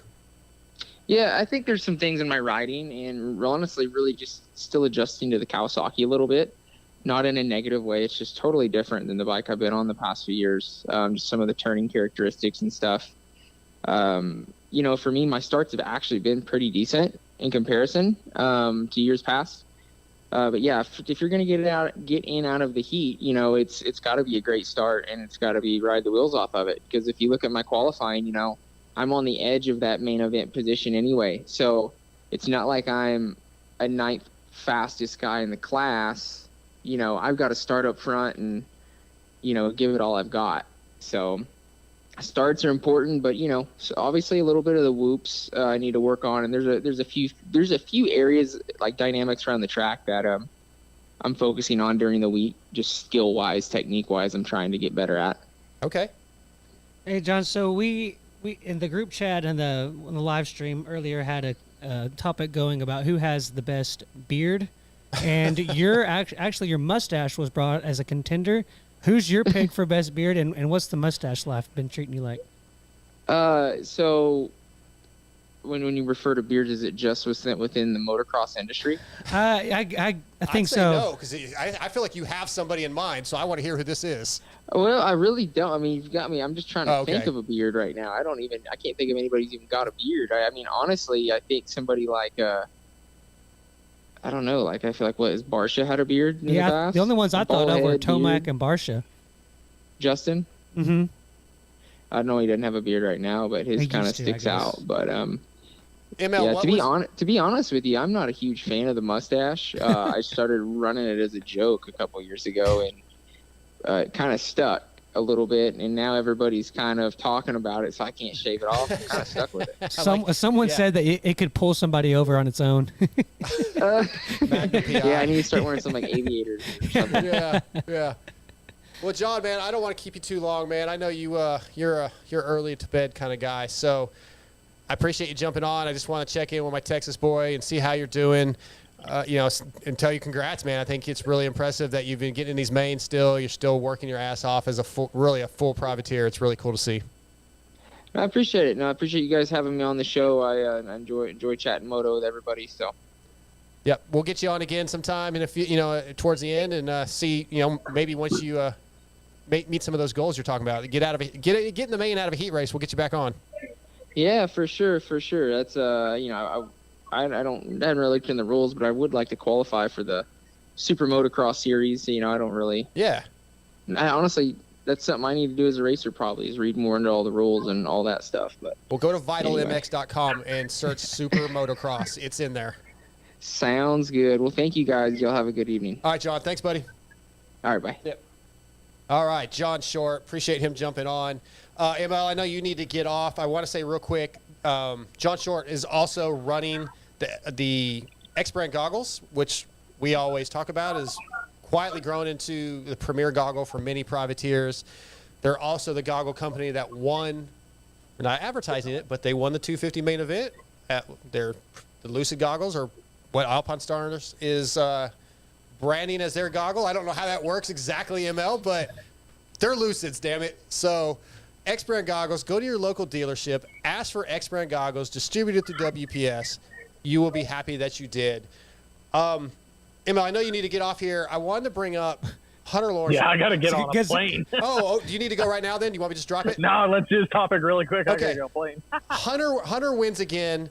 But what I wanted to talk about, I mentioned it earlier, the sand section early in the main event, he jumped out of it 2 laps in a row. In my mind, I said, man, he's going after Moseman. I was texting Lewis, and I was like, hey, ask him after the race. Like, why is he doing that? He said, I think it was an accident. What'd you think? Did you even see it? Do you remember it? Yeah, I didn't know if he was trying to make his own line to make a pass. I didn't think it was purposeful. You would have to mess up pretty bad to do that 2 times in a row. I wonder if he was just trying to, like, oh, can I use this as a block line or something? That was the best I could come up with. It was definitely weird. Well, again, we saw how he put a pretty aggressive pass on Mosiman earlier or late, right after that, and apparently there might have been some things during qualifying that upset Hunter. Yeah. But I did text Hunter, and here's what I got. I asked him if he did it on purpose. He said, hey, mate, yeah, I was avoiding staying in that tight hook sand because I crashed that way earlier in practice. I can provide film if the conspiracy theorists don't believe me. And then I mentioned, oh, okay, I thought you might be going after Mosiman. And he said, nah, mate, inside was faster, but how the rut got a hook just made it a mousetrap. So thanks, Hunter Lawrence, for answering the question. Just thought you might enjoy that while you were staying on here, ML. Thanks. Interesting. Yep. Where are you headed, man? I don't even realize I've been in Vegas all day for a expo. Oh, you're at AIM. That's right. You're headed home. I'm at AIM, yeah, and I'm catching a flight back from AIM right now because I have a bike test first thing in the morning. So we came up this morning. I did a day in AIM. And I'm sitting in the expo hall, and I got to get on Uber, and my phone has 3% battery. Okay, man. Thanks for joining us. We will see you later. We're going to get you off here, and we're going to talk some mad shit about you. That sounds about right, honestly. All right. See you, ML. See you guys. All right. Thanks to Michael Lindsay for coming on. I'm glad I marked the button not for kids because you were talking about getting Michael off and all this stuff. Oh, wow. Yeah, I wasn't thinking like that. You're a dirty, dirty. Okay, I'll remember that next time you talk about somebody's wife. That's a whole lot different than talking about getting a dude off. That's what you're the one that said it. You're the one that said it. You kept saying, I'm going to get Michael off the phone, bro. Wow, you're gross. So gross. All right, let's talk about let's find a couple other topics here to get into. Thanks again to Nate Thrasher, Chance Hymas, John Short. So we talked about Hunter. Hunter wins again. Came from 9 seconds back. Like, I kind of wanted to ask Nate, but I chose not to. Like, that's hard to get over. Like, he's clearly was much, much better. And you're like, how does a guy that almost wins but gets beat from a guy that's 9 seconds back, how do you put that out of your mind that he was that much better? So I think that if he had I think the fact that it took Hunter so long to catch him and it was like a very literal last second thing, I think that's a win for him because I was watching it and like Hunter started gaining and I was like, oh, here he comes. And then it got to about the 3 to 5 second gap and it kind of stayed there for a while.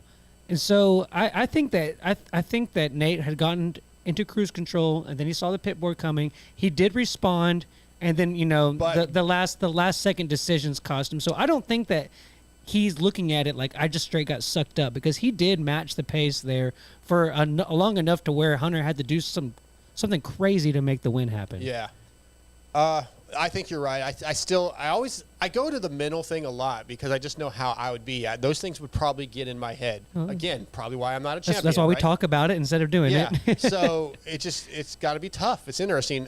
Chris Blow's not riding as well as I expected with the pro circuit ride. I definitely expected more out of him. I wanted to talk to Michael about that because he is friends with Chris and see if there was anything going on.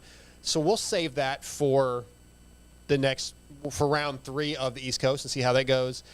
Jordan Smith continues to crash. He was literally like I watched the replay again and like I think he just made the move to second or third.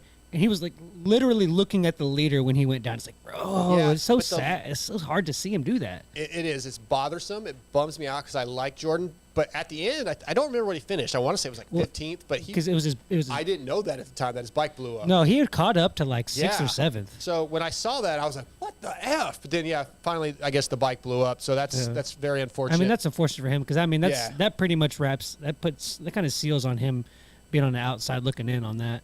But it's unfortunate because he had the speed on that bike, I think. Deegan gets a heat race win. Pretty cool for the kids. Pumped. Yeah. We keep talking about it. He's probably people are tired of us talking about him. Everybody talking about him, but he's been being talked about for 12 years. I mean, so impressive. And then another 4th backs up his 4th. Jeremy Martin started catching him, but couldn't get him past. I mean, Hayden. I could see Hayden finish top 4 the rest of the season. Yeah, I think he's going to have one that maybe the start or maybe a first corner kind of something of some sort happens. I think you might see a 7th or 8th in there at some point. I think the next goal for him would be obviously to get onto the podium. I mean, look at the guys that's been in front of him. Anstey's having an incredible run. Hunter's making a claim to be a guy or the guy, maybe I guess second to his brother, which I don't know that about that. Exactly. So we'll see in the showdown. I don't know showdown. So Hunter I might think have something for Jet. I think being behind those guys, I think a third would be good for him. But I thought the scene was really cool for his heat race. The rain had been holding off all day, and all of a sudden it comes down a little bit, and he's out front, and it was just a cool vibe. I really thought that was unique, and I think that's going to be something that he uses as fuel this week, and then it'll be 2 weeks, I guess, and then when we see the Triple Crown in Dallas, Triple Crown's a new environment. Let's see what that does. See if he can do that 3 times in a row. Sure. And I think that would be the question to ask on that. 250 LCQ.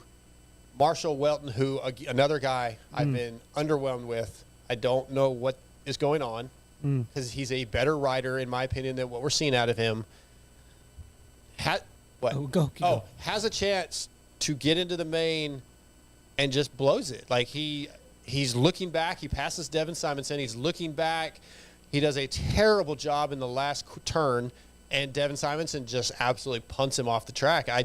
Marshall's better than that. What the hell was he thinking? I mean, you saw it happen. It ended up happening in the main 250 main too. It's kind of just the way that corner was set up. Nate said he missed his breaking point. I mean, maybe Marshall did the same thing. Looking back, I think he was trying to size up. Am I going to go wide and try to cut down, or am I going to just kind of just hold him off wherever I can? We know. Don't look back. Just race forward. Hug the inside. I would say my first reaction was to not look back, but I think in that specific corner he was just trying to set up what was going to be crazy.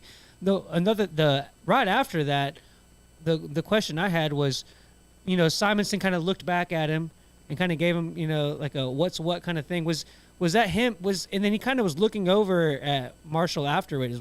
Was he kind of was it beef, or was Simonson just excited? What was your take on that? I think it was excitement. Obviously, because Devin doesn't make a ton of mains, I don't think. And then, Marshall tried to get a little aggressive with him, so he was probably like, "Yeah, what's up with that?" And he punted him. So, yeah, it was probably a ton of adrenaline and excitement. I don't know. Yeah, I mean that was pretty cool. I mean, it's good racing. I mean, I think that obviously that corner was a good choice because that was where that sand section to that corner, that was where everything was made. The track would have been really boring without the sand. For Tampa, I'm okay with it because it's a beachy track. But like I said earlier, so Daytona bring full sand back for Daytona. Well, I mean Daytona's kind of that's not a supercross race. We should go back to full sand. I mean it's loamy, black dirt. It's not like it used to be though. It used to be a lot of sand. It looks just like what y'all were calling the sand section when y'all roasted me for not realizing there was a sand section. No, it didn't. It's the same color. No, you're wrong.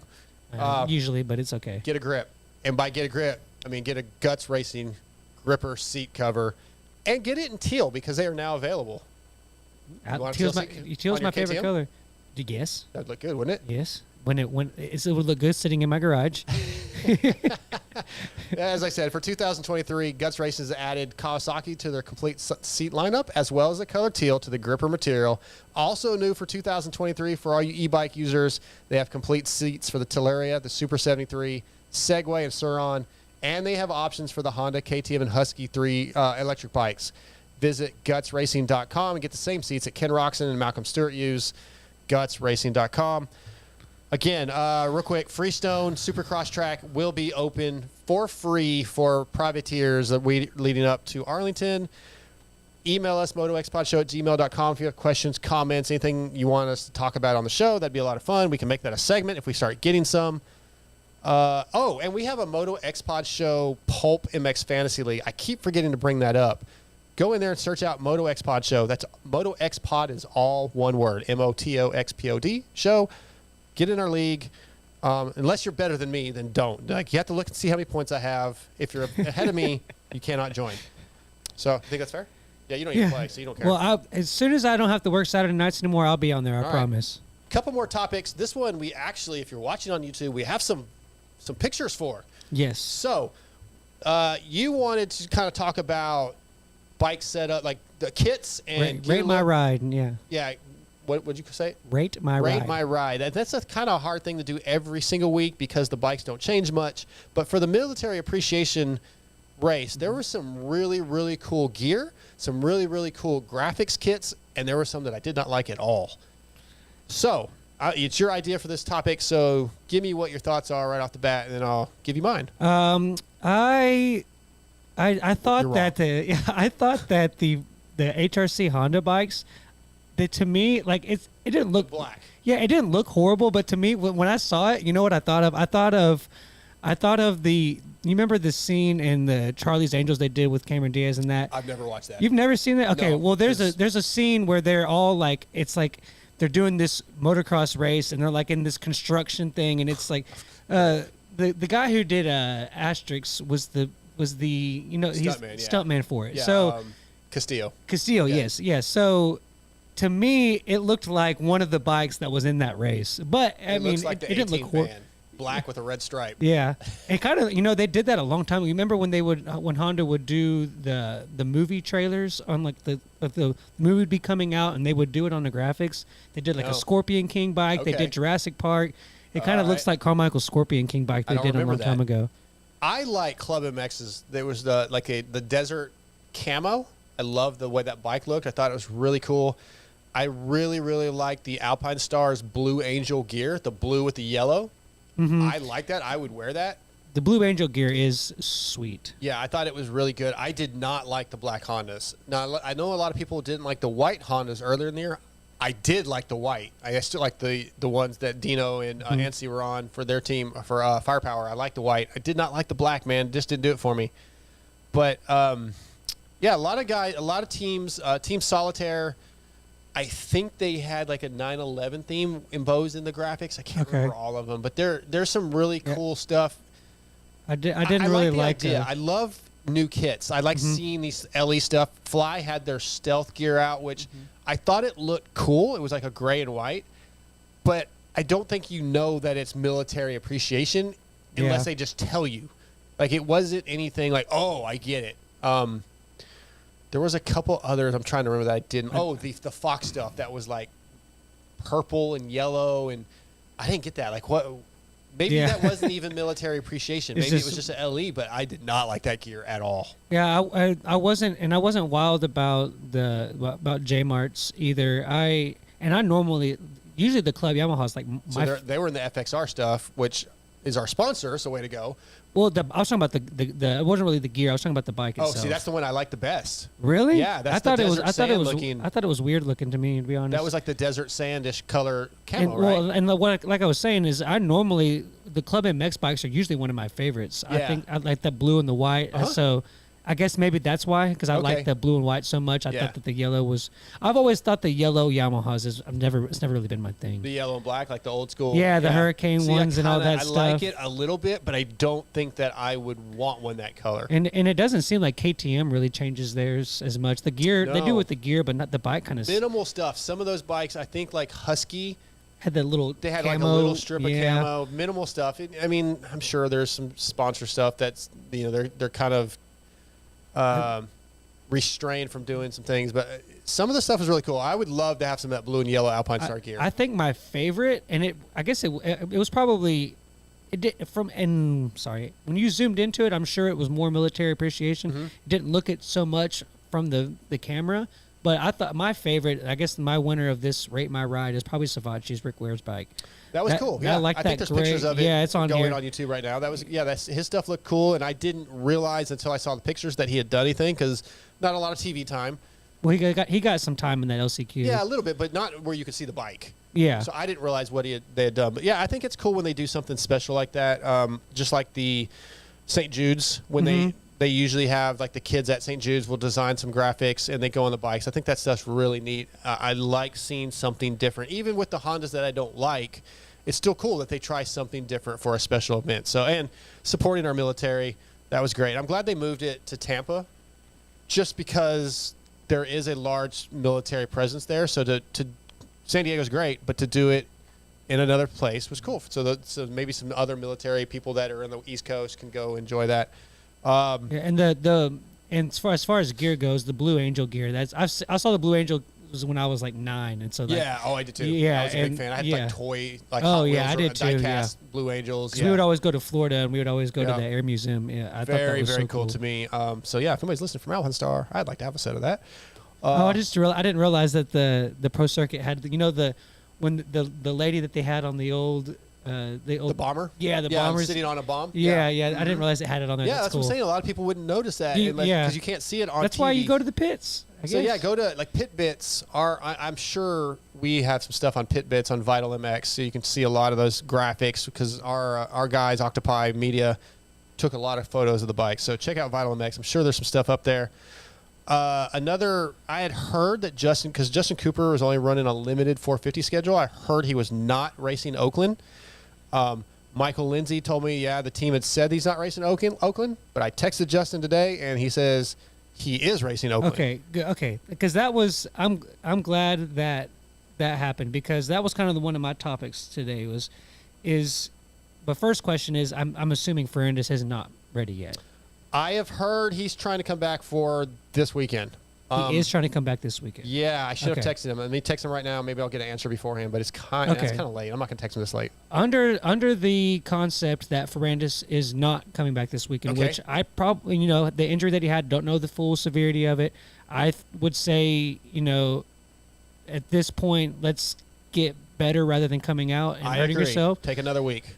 And, his results were good. They were 4th, 5th, 6th in the 3 rounds that he was in. Mm-hmm. Not that exact order, but those were the results. Okay. And and then Cooper's come in and has gotten 8th and 7th or 2 7ths. I think it's 8th. I think it's 8th and 7th. I'd have to go look. I don't have it in front of me. But my question is under the context that Ferrandis wasn't coming back and they were going to not race Cooper. I was like, how in the hell do you not put him in that race? I mean, he's getting top 10s. Yeah, and maybe that was the decision why they changed their mind. Maybe Dylan's not racing Oakland. I'm glad that you said that they are because I was coming into that was one of the topics I had was what? Like, why? Yeah. What are we doing here? Makes sense. All right, last thing is let's do the 6D helmets picks for Oakland. Last week, your picks, I'm going to say, were probably the closest. You had Eli, Sexton, and AP, and Sexton and AP did get 2nd and 3rd. There was a moment there where I was like, okay, Tomac's going to catch up and get 2nd. Sexton's going to run away with it. AP's going to hold down 3rd, and I'm going to be right for once. We would have just skipped over the segment if you had gotten it right. Wait, before we go into this, I did have one little thing that I wanted to mention was I know it didn't end great because he went down, but I've been holding on to the idea that AC is on the right path, and after this weekend I have inspired hope for the remainder of this season. He that was the first time we've seen him show that speed and do it, and it was a rainy race. He slipped down. It happens, but I have inspired hope for AC. Well, I hope so. Because I want to see him get back to You hope my AC. Hope is good? Yes, I want to see AC get back to where he was. So I'm looking forward to that. I hope you're right. But my picks and Lewis's picks were Sexton, Eli, and Webb. We were way off. 6D helmets. Picks for Oakland. Since its inception, almost 12 years ago, 6D helmets have been dedicated to the relentless pursuit of brain protection. From the original ATR-1 to its successor, the ATR-2, the goal was to develop a revolutionary design concept utilizing creative, forward-thinking technology that would change the market and improve the safety capabilities of the sports helmet. The helmet is the most important piece of protective equipment you will purchase, so visit 6dhelmets.com or go to your local dealership and ask for 6D. I've already got my picks in for Oakland. I'm sticking with Sexton until he wins one. Eli's back in 2nd. Cooper Webb stays on the podium in 3rd. Originally I was thinking that's probably what my thoughts too. Sexton, Matt Cooper, but if my memory serves me correctly, and you guys get to go to these more than I do and see them in person. From what I remember, Oakland gets pretty deteriorated. Yep. With that in mind, I'm going to go Cooper, Sexton, Tomac. Okay. Because I think with track deteriorating like that, I think that Cooper's going to maybe put himself in that position again. Now it's kind of hard to say that if Tomac's all the way up to 3rd, it's hard to say that he won't especially in a deteriorated track, won't be a win or second. But that's what I'm gonna go with. Well, ML just texted me his. He says Sexton, Webb, Eli. So he reversed my second and third. Yeah, we all have the same guys pretty much. Yeah, all the same guys. When they're 4 points apart in the championship, you kind of got it. Yeah, Damn, I should have went with like Jason Anderson, Justin Barsha. One of those guys are going to come in there and wreck the tea party, aren't Colt they? Nichols. Yeah, that'd be great. I'd love to see it. AC, come on. I'm fine with AC. Let's see, Michael. Oh, that's same text. I thought he got another one. Okay, we're going to wrap this thing up. I want to thank our premier presenting sponsors, Race Tech and Boysen. I also want to thank Prox, X-Brand, Guts Racing, FXR, 6D, Luxon, Motul, WUSA. All those guys make it happen. Again, if you're in the Texas area, check out 812 Suspension, a Race Tech Service Center, or go to racetech.com and find the local service center next to you. Scotty, I think that's it. I want to thank our guests. Anything else before we go? Hey, we made it through the new show's first live stream, so yeah, I think it went well. Still going to try to make a few things a little better. We're out.